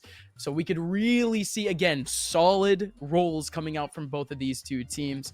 And, of course, a much more confident mindset heading into this map. This is the perfect way to close out this BO3. Oh, yeah. The momentum is going back here on the side of Novi, finding that confidence after winning that map so confidently, I guess, if I could put it that way, for lack of a better word. I think confident confidence. Yeah, exactly. Confident confidence, that's doubled. That's squared. That just doubles up. You can't take that down, right? Caster math, baby. Yes. Exactly. But at least when you're looking here at these replays, though, is the ancient rules that swapped around for Novi going into this game. And that's something that, they praise themselves for Coach White to say, hey, we're actually really comfortable, very flexible to play different roles. You had one player play from one chamber, then onto a sky. Then you have more roles coming through. And then now even potentially Joey going that went into Arena should potentially be going into a sky on Lotus. So then you're going to have to figure out, okay, what's going to be the rest of the composition around that. But That's the bigger question. Going back into what's comfortable right now for both of these teams, we're not playing any type of real meta comp right now for Novi. We're just making sure that we're playing what works for us, and it just works that way. And you saw it when they played against a composition that should be pretty good here for Flood retakes. Unfortunately, here on the other end, you didn't have a chance to play too many rounds there on defense to do those capabilities, have those opportunities for Flood retakes when, unfortunately, you lost the piston round and your gun round the way you did here for LCI. So it proves here the more space that you're able to give to Novi at this point, the more they're just going to be comfortable of being out in the open and fragging out, because they have what it takes to just win those individual fights. Yeah, but again, that first half start was basically everything there for Novi. You got to give it up to the fact that Rabbit alongside Cloudy on that side of the map was everything. Of course, you did have that one kind of shining play, but in all reality, early peaks coming in from Sen. Sen was actually doing an incredible job early on in that first half. If I'm not mistaken, yeah, I mean, the scoreboard would have been Rabbit because he had an amazing start. He had 15 kills in just the first 9 rounds alone. And then you still had Sen just kind of inching his way further and further into that attacking half, which again, that just kept taking away any sort of confidence that LCI would have in those early rounds. You did get a couple of, different looks from the team. As you were saying, you were looking for that adjustment from LCI going into the other side of the map, but it only really happened once, and it happened extremely late into the half.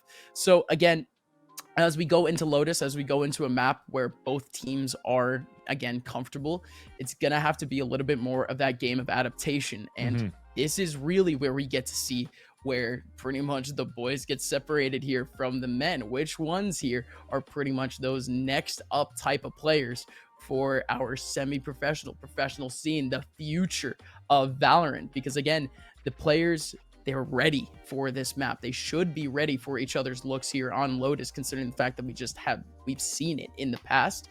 And now that we've seen those first 2 maps, we've seen play styles now. It's really going to have to come down to who has the firm mind, who is ready to kind of act on their feet going into this next map. And Vans, not to put you on the spot, but which team do you think is better equipped to kind of take away this third map? I think it all depends what roles they want to pick up here on this map, because I feel that if you just want to play into your comfort picks and feel out how the series went for you so far, I still might have to give it to LCI if I see Stone being able to play a Jet, because he just kind of popped off on a Jet. I think a Chamber is still pretty good as well for Lotus. It's not used too many times, but it's still somewhat doable, just like we saw here on Icebox earlier. And if your Freak is able to wield that agent, then it's gonna look quite good. Overall, though, at least we have a confirmation of what type of composition we're going to be running here on the side of the attack. As looking at it from Novi, they're doing double initiator with a Sky instead of a Fade. I could still mess with that. This is still a pretty decent comp. While as for Flame Droid, still keeping their clove. And there you go. So Stone, Jet, Freak, Chamber, they win. That's what I said, right? That's what I said, right? Right. So this is win. This is a win. The win is gonna happen here for sure. Coming in for LCI, right? Yeah. My big question here is actually, unironically speaking, Freaky Goob stepping over to the breach. We've seen him on Gecko for the last 2 maps. Lotus is the example for Gecko in the last month or 2. So again, where that advantage is going to come out, of course, breach is a mainstay for this map. Don't get me wrong. It's a very good day 1 choice, but is it really just the lack of space-taking utility that Lethbridge might have? Did they need the breach here instead of potentially a Sky or the Gecko? Not when to start off on defense first. I think if you want to play the mind games and play to the strength of your comp, having a breach right now instead of a Gecko is still quite fine, because having that fault line to allow your double duelists in Travis, Scott, and Stone to move forward and get aggressive positions up towards Rubble to shut down one area, great start. And then what do you have for the rest? You still have a Chamber that could play outside, as you can see right now from Freak, could TP away towards Waterfall if he misses a shot. Jet could still swing out, dash away. So they don't really need scan agents on their side if they're planning to play aggressive from the get-go. Oh, goodness. We already start off with a bang. There goes the quick kill coming back from Freak. And Trident actually returns back the favor with the classic of all things. And he actually takes away the 2 pillars that you were talking about in terms of being that win condition here for Lethbridge. Instead, now it is Novi. Comfortable here on site, and they're actually stepping up a little bit. This could be a little bit dangerous. Freaky Goob not expecting it, has to pull out the util, has to pull out his gun real quick. And Freaky Goob, at least he was able to pick one out of it, but Novi still able to utilize the man advantage there to sweep away Lethbridge at the end. But I thought just out of that outside experience in general that we would have had at least a good start for Lethbridge. That's the tough part right now, as trying to build more experience for your team. You have a beautiful first blood. You know there's going to be some heavy pressure towards the seaside. That's where you just have to give up the site right away and then play your numbers, right? Getting the first pick, TPing off. You got information for the team. I know they're trying to do a double swing here and there, but you're also playing a composition that doesn't have too much util to fight back against, right? Your winning condition at this point. Swing out, get a kill, get away. That's all you could do so far, at least from on paper, right? Unless they do heroic plays like they did on that first map. But if not right now, it's still a great answer back going in for Novi. You can see as well that they had agent changes coming through, because you don't see Joey currently playing this guy. He's actually playing a different role, and Sky's actually given here over to Trident as they utilized him on that previous round on Sunset. Now LCI just looking for exits pretty much at this point. Hoping to do some econ damage too. And it starts.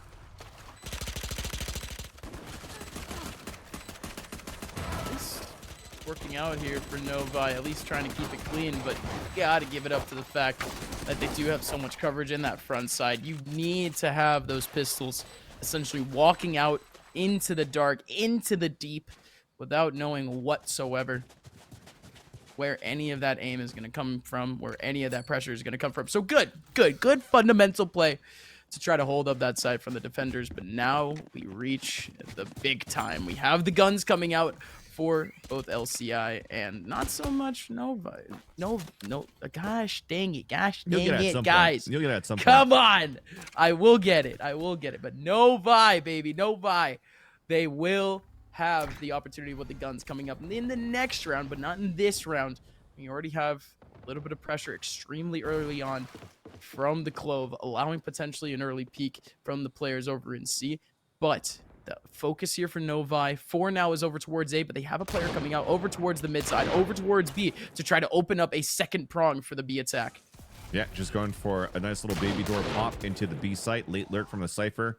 Also keeping those enemies at bay.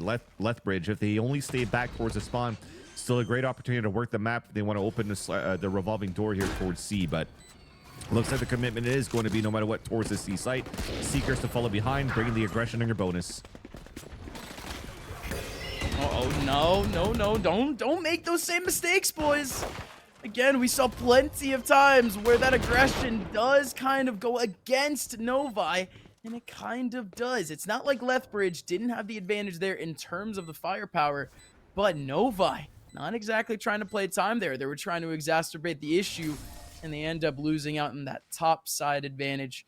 Lethbridge, they do skirt on by with their first round. However, the economy might be a little bit affected.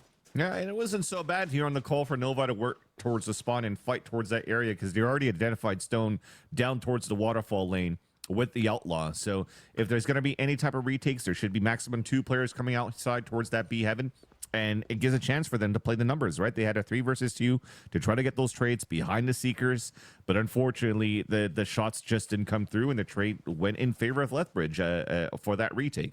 Although they've damaged 3 players in terms of taking 3 players down, forcing the economy to be quite low here. And there you go. That's what I wanted to see, right?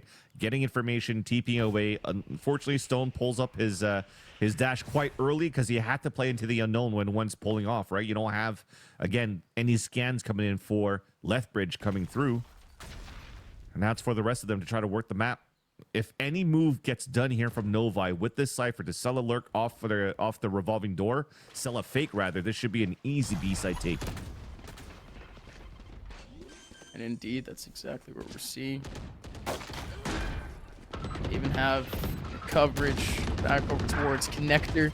Joey bounced in a little bit of utility, but still completes the drive there in terms of the actual shots themselves. And this is, again, the expected outcome here for Novi. Nobody here from Lethbridge actually able to get into a comfortable position close enough into the B sites. And everyone from Novi pushing out the issue. We could have seen, again, a little bit of that, overheating problem out from that. But more importantly, they combined all of their efforts when they did it. So, no problems there. We move on, though. Lethbridge, they still are left at a loss here in terms of the buys. Intrigued, though, by FlameJoy having only a classic on a previous round when there was rifles for the rest. I feel this could have been an opportunity for them to just make sure their economy is right. And for this round, if they had to play on an eco, at least they could force their hand to try to pick up a duel de force here in the hands of Freak, who's only one away from getting it. Although they are pushing towards main, they're hearing a lot of noise towards C, and hopefully they can capitalize on something here with Freak with the Headhunter. There is going to be Joey. Already picking down the Stone Man himself, but okay. All right, Freak. You were looking for someone from the Headhunter, but the Headhunter only finds one now in Lethbridge.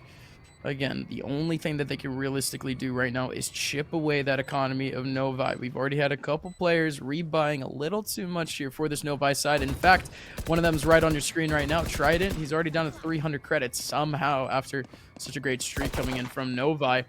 Still going forward, still trusting in the fact that his teammates could always rebuy, but again, that is the only name of the game here for Lethbridge. They can always try to get, of course, also a couple orbs, but here comes some headshot potentials for Flame Droid. There you go. There you go. Most players now need to rebuy for Novi. That's mission accomplished. At least the money is going to be right this time around. Total Fuss is going to come out too for the defensive side, so it's going to be a strong buy. But you've noticed those tendencies coming through so far from Lethbridge that they always put the jet in the chamber towards the C site.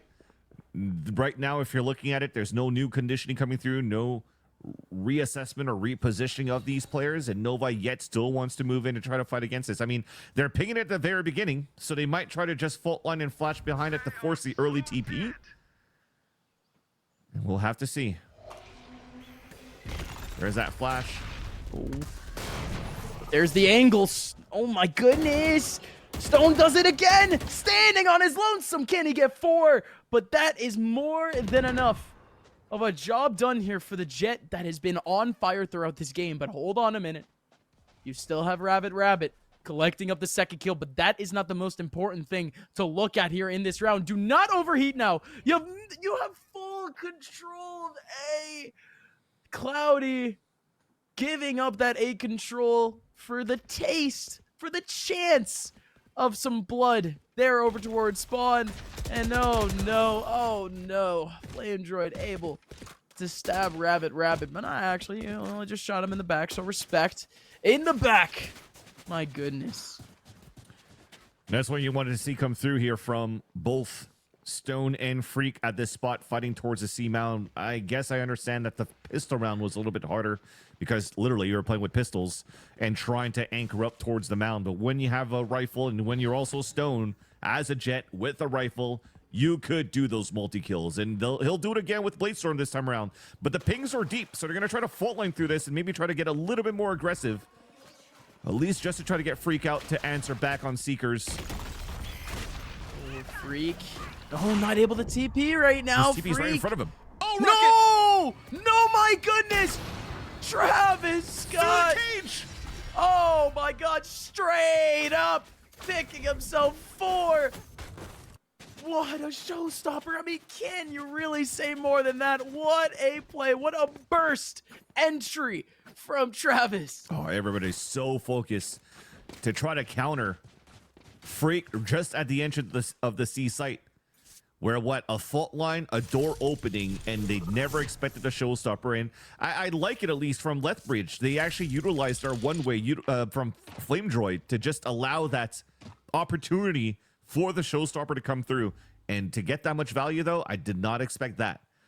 But with that cage from Freak, the shot that he got through the cage was amazing. That is a rare moment. But yeah, this is going to be a situation where it's dire. They spot the lurk towards A, but for the rest, just trying to get a plant for Novi inside this B site, and it gets fully denied. They already have information on where that cipher is because of the contact that you saw from Freak. At least Cloudy gets 1 kill, trying to salvage a weapon. 6 HP left. Good luck. Cloudy and a chance of absolutely nothing. Simple as that.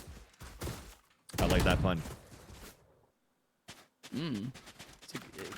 I was more referencing the movie more than anything. Even though Cloudy with a chance, it could be anything. Big fan. But that's why it's a movie. Big It's fan still of a pun. It's still a pun. Yeah, big fan. But hey, listen. We need to stop throwing meatballs here if you are a Novi. Novi, guys, you need to put in your best effort right now. You can't just be throwing all of your effort into that one basket, into that one angle. Lethbridge clearly has some hitters right now, and they are looking to whack this thing out of the park. Ladies and gentlemen, Lethbridge are tied up right now against Novi, and Novi, again, just looking to find that confidence that they had early on in this half. Once the guns finally started to spill here for Lethbridge, they haven't stopped, or at least since Travis Scott started to get some frags, things have not stopped. But hold on a minute. Very close there. I mean, Freak could have easily gotten that first kill. Redemption. And the follow-up from Travis would have been crazy. But like you said, there is the redemption. But the positions are way more behind here now for Lethbridge. And Freak now stuck because he couldn't call back his rendezvous just on time.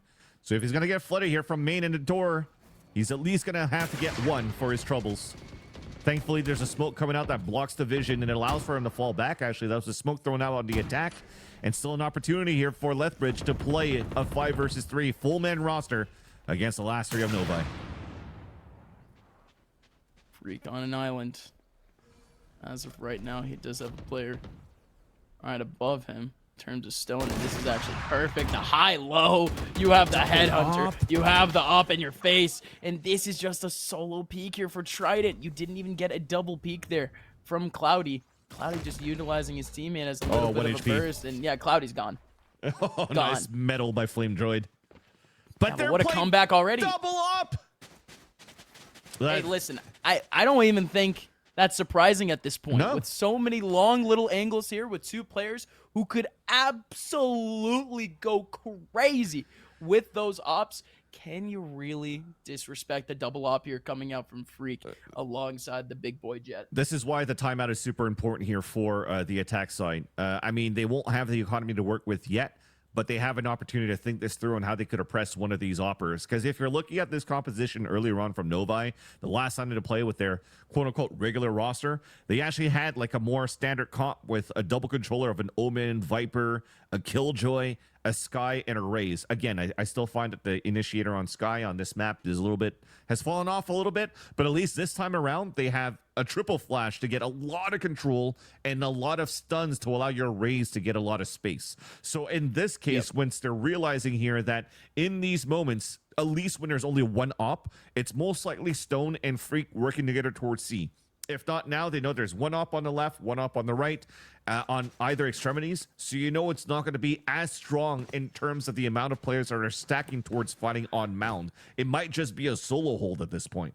And if you're looking at the positioning from LCI after this timeout, it seems to be the case, right? You only have Stone pretty much at this point on mound. So now you have an opportunity to just flood, be quick, and take over that side on C, especially when you have a Rolling Thunder.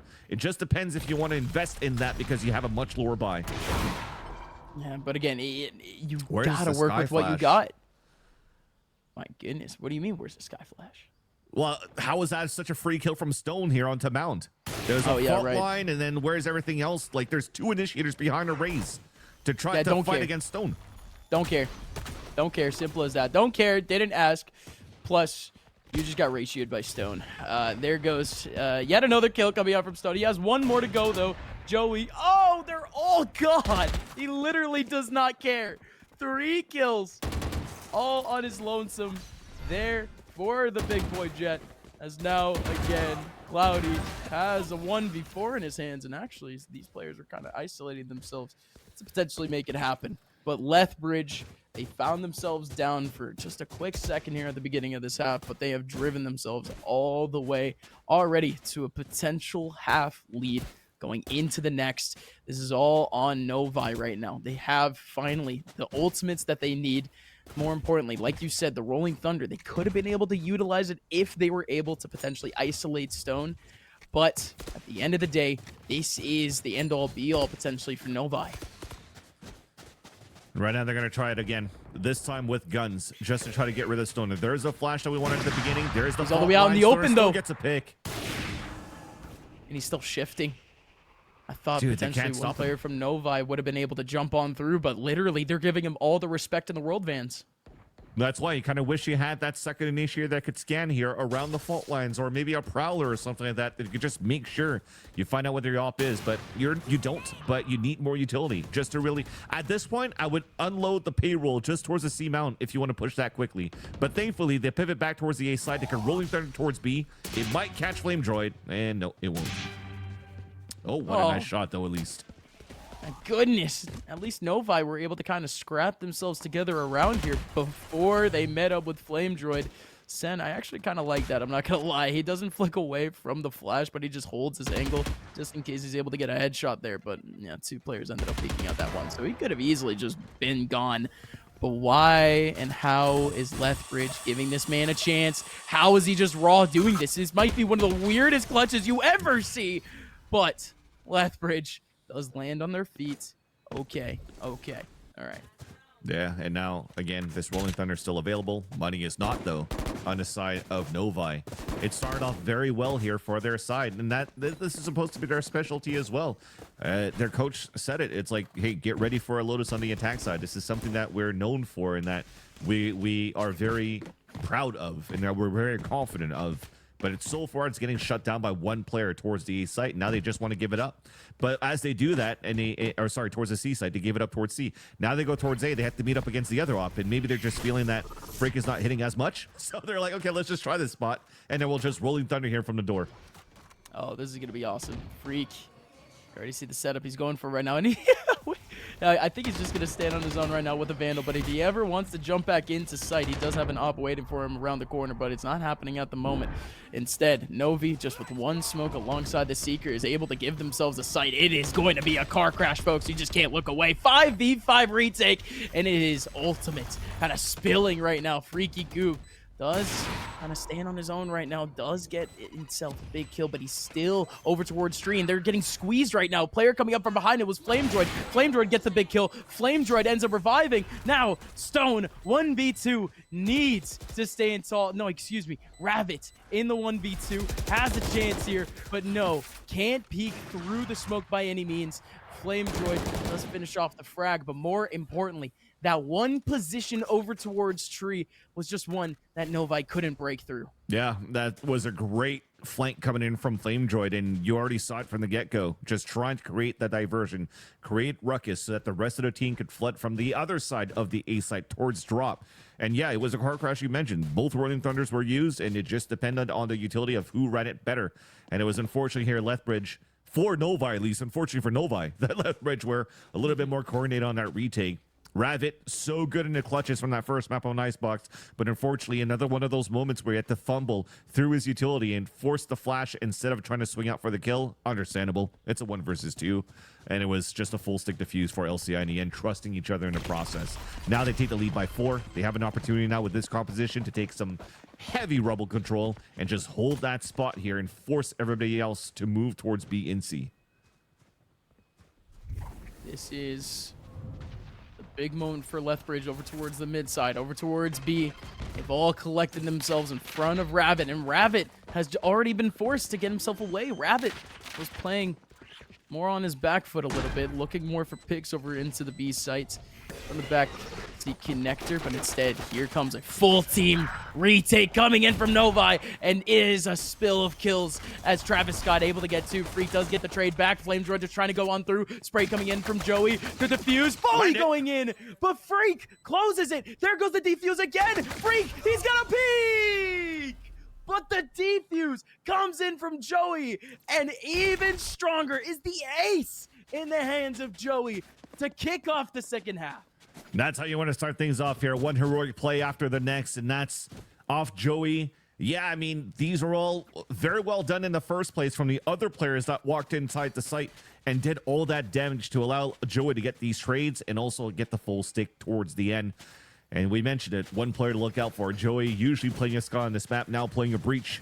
While for the rest here for Lethbridge, they're still finding a lot of value out of this Jet in chamber. The plant, though, will not force them to go into a buy. They have a cushion of rounds to work with, rather. They're just going to make sure that they do the objectives instead. Grab the orb, maybe try to get a Tilda Fuss as soon as possible. If not, leverage it on those that can make the space. On your Clove, on your Raze. Especially now that you've come into contact towards a player at the ramp, at the bend. Nice trip set up by Cloudy. Cloudy picks up Flame Droid. And this is, again, this is that kind of traditional little look here that you want from your Sentinel and your controller. Grab an orb here. It is just full coverage, making sure that there's no way that the entry from the attackers can be linear here, can be calculated.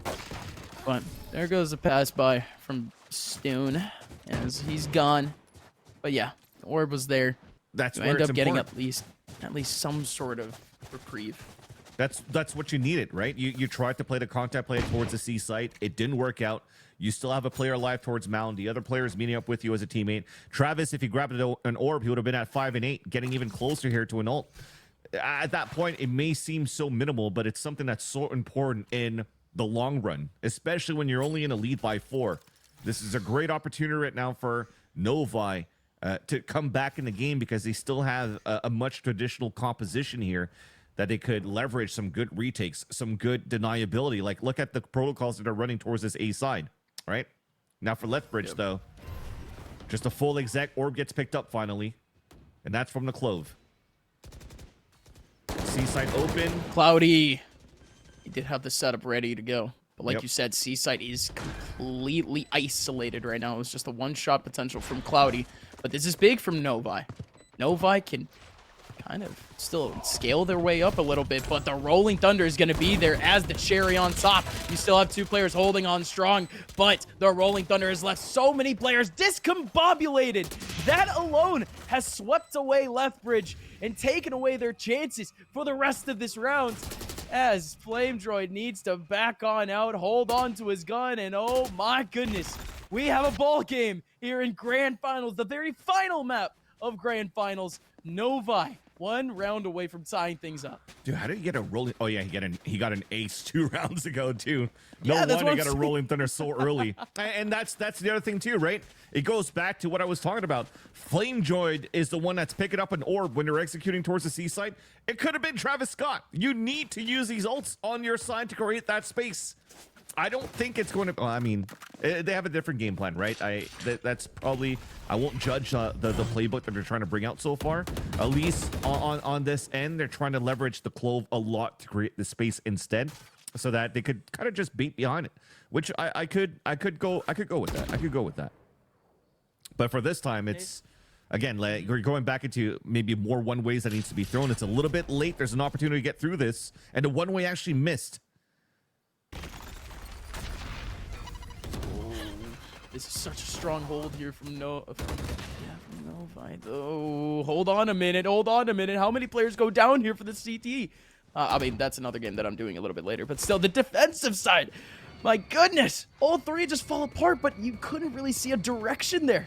The one head at the very top, the Raze, wasn't able to really get any sort of frag there, and Lethbridge still kind of scratching their heads by the very end of the take there. Lethbridge, they now have an advantage over these guns. Cloudy trying to be a hero. He's in a 1v3. The camera, do they expect the camera to cover up the footstep? But I don't think Freak cared. Freak, very well done. And I think he might have heard the footstep too. Anyways, well done for Lethbridge. But that might have been a gift on a silver platter, considering how Novi was so up close. And that's because of the smoke that missed. They were so up close, but they needed the one way to hit so they could spot feet and make sure that the counter utility that's coming out from Lethbridge wouldn't punish them in their positions. And that's why, like, some teams are even running double, triple controller on this map right now, because they have so many smokes that they could play around and avoid all that utility that's being thrown on a re-hits, that they could just duel and DM behind that. And it's basically what happened. LCI, they leveraged the smoke that was used this close smoke, and got full control of Rubble. And that allows for them to get a 50 round and a first blood this round from Stone. It's so tough though. Trident just left completely on an island. Just not really with any sort of target of where he wanted to go off to. He knew that he wanted to cover up this outside area, but oh my goodness, the lineup here from Joey was almost immaculate. As Travis, he had to be the showstopper with the showstopper, but Rabbit still ends up going down to the lonesome peak over towards mid. Yeah, that was such a beautiful paranoia that was thrown from Baby Door all the way towards the A site to allow these kills to happen from Joey towards Tree. But as he was trying to rotate out, again, not leaving to account the lurk coming through, and somehow Travis Scott gets an entry like that. And just because of that backstab coming through from that ult outside of a trout, yeah, exactly. And from that tool de force, it just allowed here Lethbridge to regain control of this map and now put themselves at 10, Sen pretty much at this point, trying to save his op. Door not broken, should be able to save it cleanly, but you definitely do see here Travis Scott low on HP, still hunting it down. Oh, the timing on that one. Yeah, but this is a must save here for Novi. We just saw an incredibly tragic last round where they weren't able to really get many kills whatsoever against Lethbridge. Their eco is going to be fine. Novi, very much not the case with them right now. They are able to get the kill on to Freak, so that at least helps them out in the long term. This, of course, is a must-save for Sen. Sen, does he hold on to it? There goes a nade, but it isn't on point. Ends up hitting a wall. So we're back for now. As I said, Novi on the edge here in terms of a buy. Yes, they're going to be able to buy this round, but in the very near future, that could lead Lethbridge to a 12-7 victory. That is the round now. This is the round that Novi needs to put all their chips into. And this is where you potentially might not have to play. You can't play scared, rather, right? You have an op that you save in the previous round. You know this is probably the best weapon and your best opportunity to get around. And he's playing it where the same spot where the chamber did on the first half here for Lethbridge. From where Freak was positioned before, just fully focused on watching towards the rubble. And there's the first contact. The scale comes back from Lethbridge towards this A site. Oh, it just got spotted. Oh, okay. All good. All good for now. But Novi, they still have one more player who's gotten into this 1v1 just a round before Rabbit. Does evade a little bit of Freak, but it was just Freak baiting in a little bit of utility. Rabbit does have the one smoke to utilize. You did mention the paranoia coming in from Connector just that last round from Baby Door. It could just happen once again, but coming in from the back instead. Here comes the stun from Joey. Nice. Joey gets the big kill. Sen collects Stone once again, and Rabbit comes in for the save. Flame Droid stays alive, makes it behind the wall. You still have one-man advantage here for Novi. Nobody here on a flank. Everyone just coming into the A site, and only one person still doing all the work here on site. It is Joey. Joey collecting 3 frags. Rabbit does actually come in as a little bit of a hero, collecting 2 in the middle there, but my goodness, that was the big round. That was the round that could push Lethbridge over the edge, but instead Novi keep things close. And this is looking pretty good here for Novi. I think they're starting to understand as well, not only were they trying to step back away from the Clove in their ult, but at the same time, once they're realizing here that they took down Freakagoo in this breach utility, there's not too much left to flood back towards the back of the site with the comp that Lethbridge is currently running. So they have a chance here to just hold better angles towards the back of the site, get posted up and get these picks. And Joey's doing a great job at it so far. And Lethbridge realizing, okay, the amount of sides that we're hitting on the A site not working, but they have a trap play set up here for C. Rolling Thunder out, counter aftershock, and here's the push. It all just leads into Lethbridge, at least for now, standing tall. You still have one over towards Mound, trying to do something. But again, Lethbridge, they're only going to have one player over towards the A side to try to handle. It's all going to be on Cloudy. Cloudy does not have any positioning here to really stand tall, but oh my goodness, he's definitely made himself some positioning. That cage is crazy. The cage cuts down the interaction into a high-low 1v1, but Rabbit scrambling now. Oh no. No, just a tragedy for Rabbit, but things are not done by any means. Sen does isolate at least one, but doesn't get the kill for it. Can Cloudy actually collect? Can Sen come back and help out Cloudy?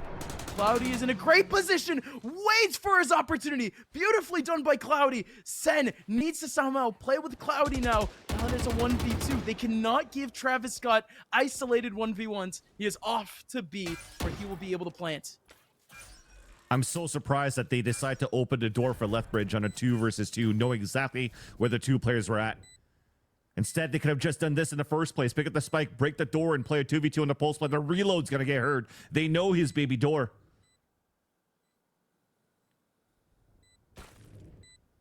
Travis needs to inch his way up. Both players are going to be in the angle at the same time.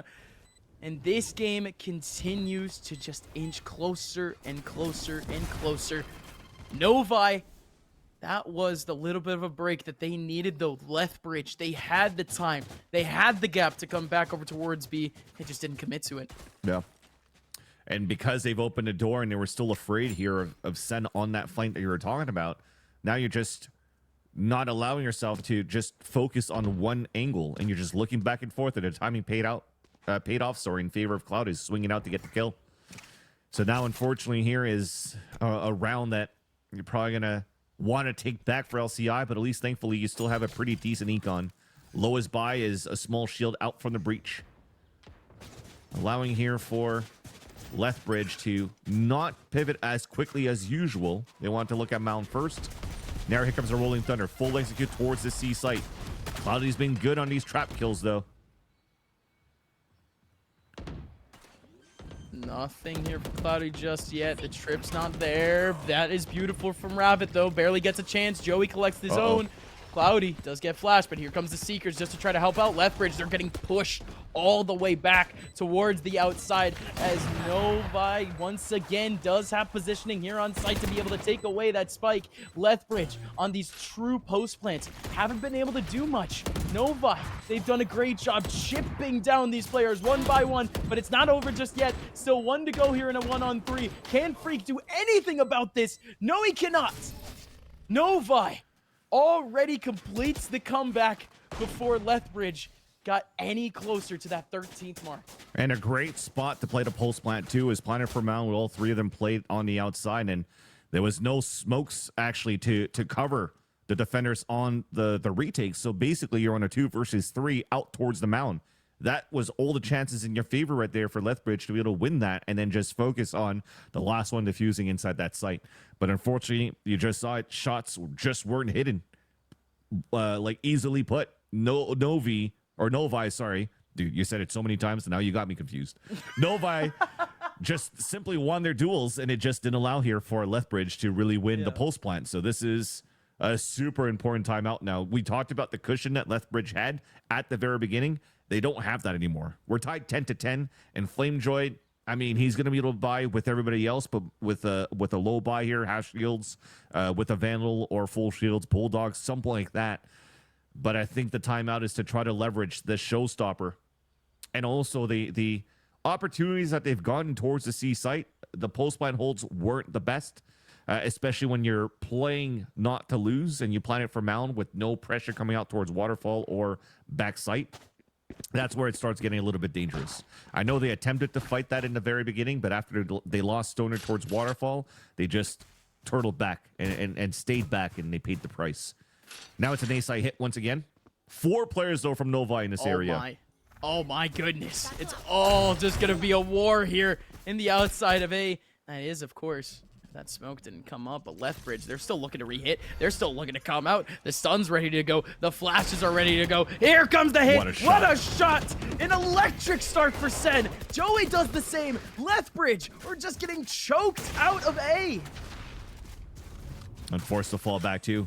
Another smoke comes down. This was what they were punished against last time for Novi. And this time they actually had one player stay inside the smoke and not swing out, and it capitalized on the kill after the first beautiful shot that came out from Sen. But the thing that's missing at this point is from that composition here from Lethbridge. You can't scan to come through against the Omen smoke. The best thing you could do is fault line and try to showstopper just like you did to try to take over rubble and towards the A site.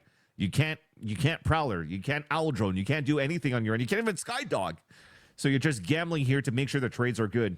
And unfortunately, it's more in the favor of Novi, and they have a great opportunity to now take the lead. in this game once again. Reminding you, this is the last map of this series for the PlayVS Cup Championship.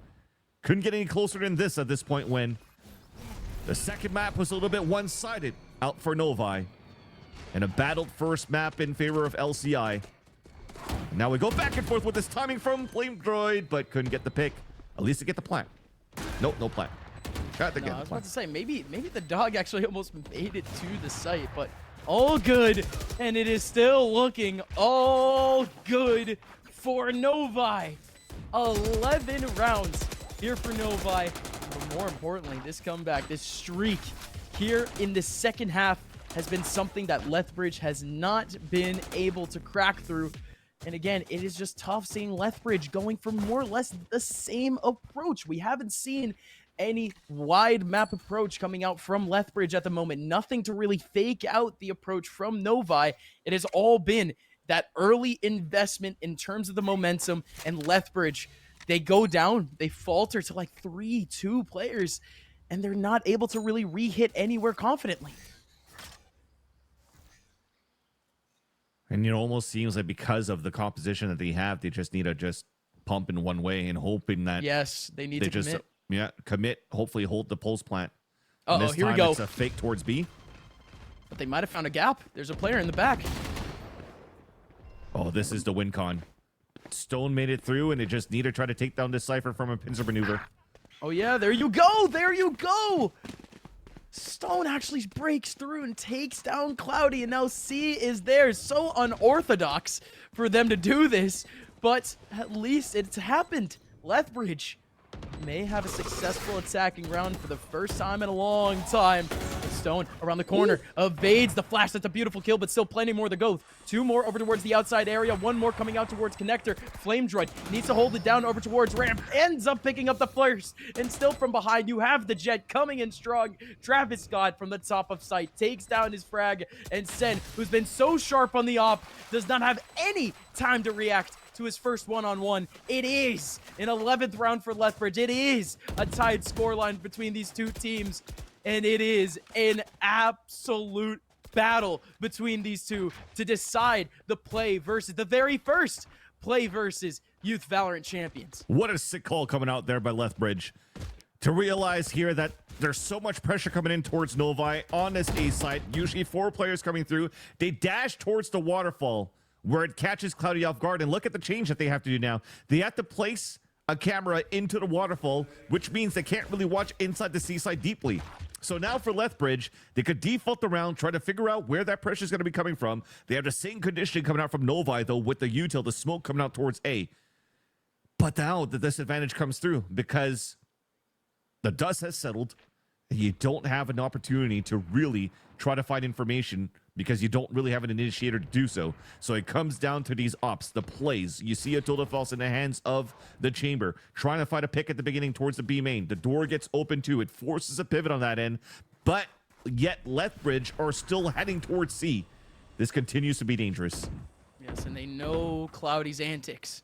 They know for a fact that this Cypher has been on their tail anytime that an attempt has happened towards this site. That's why we saw such a staggered approach in this last round. But finally, wait, there's a little bit of a fake.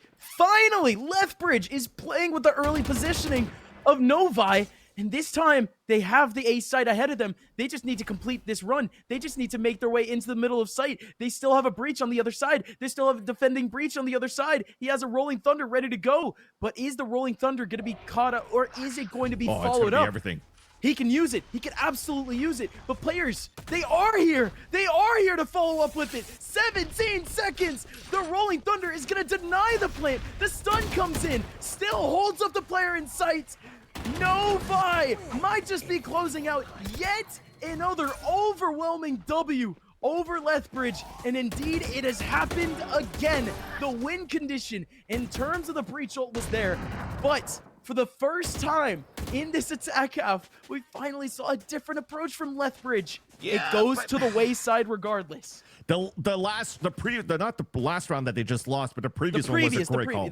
But right, this one right here was too telegraphed. They did such a good job to sell that first fake in the first play for C, but then look at the pathing that they took. They took all the way back towards rubble. They had to open a revolving door on that side. Unreal. I feel they needed to add that extra layer because you already had the chamber inside B and he saw nothing all along and didn't hear anything. This could have been a perfect moment to hit the door, break the baby door, and move towards the B side because you know the rotate coming in from the defender side is going to take the same amount of time, and you know they have the rolling thunder. Now they're backs against the wall. They're just trying to commit towards the B side and hoping to push us into overtime, and it works out. Here's the first blood. No, it just has to be all on Stone. Stone, my goodness, he does not want to go silently into that good night. No sirree. It is getting a little bit late here. Here we are. Novi, they still have Cloudy up in the front, but the Jet comes up big again. The win con for Lethbridge going into this game was hoping that their shooters would shoot, was hoping that the two pillars at the top would go big, and one of them stands tall. There goes the Jet going big right when they needed it. And now in this overtime, this has been, I mean, labored at least for the first portion of the half for Lethbridge. And it's, for me, it feels like you've run enough reps here on your attack side for Novi to know what the win con is for Lethbridge at this point. They won a lot of rounds playing double up. And now that you're playing overtime, it's going to be very risky to try to play double up in a glass cannon position. So they know now here that the gamble could be that it's a single up, but is it going to be A or C? And I think that's why you're seeing them just staying towards the spawn in the very beginning, probably use a camera, some flashes, just trying to identify if somebody's going to do a pre-fired shot out of this, out of the utility that you may use. But Stone instead is pulling towards the back of the site. Now they know there's no op posted up on this side, and they can start punishing this area. Stoner again. This is a much needed position here for this team. He is standing a little bit on his lonesome, but it's just unorthodox. We haven't really seen it from Stone like that. He's always either been up front, ready for that first contact, but instead, he is technically that first contact, but he's trusting someone else to take that attention instead. Novi, this is a usual look for them. They're running up a little bit, the attention over towards Mound, but they do have some attention back over towards A. Even if they don't finish over towards A, it is just keeping these players towards this side of the map that is important for this team right now. Committed, though. Stoner just saw him. And they're all in. Stone leaves. And just like that, Lethbridge, they see the advantage. This is a much more disciplined look than any other round, than any other map that we've seen so far today. We've seen players try to be heroes. We've seen players just ignore the fact that we have man advantages.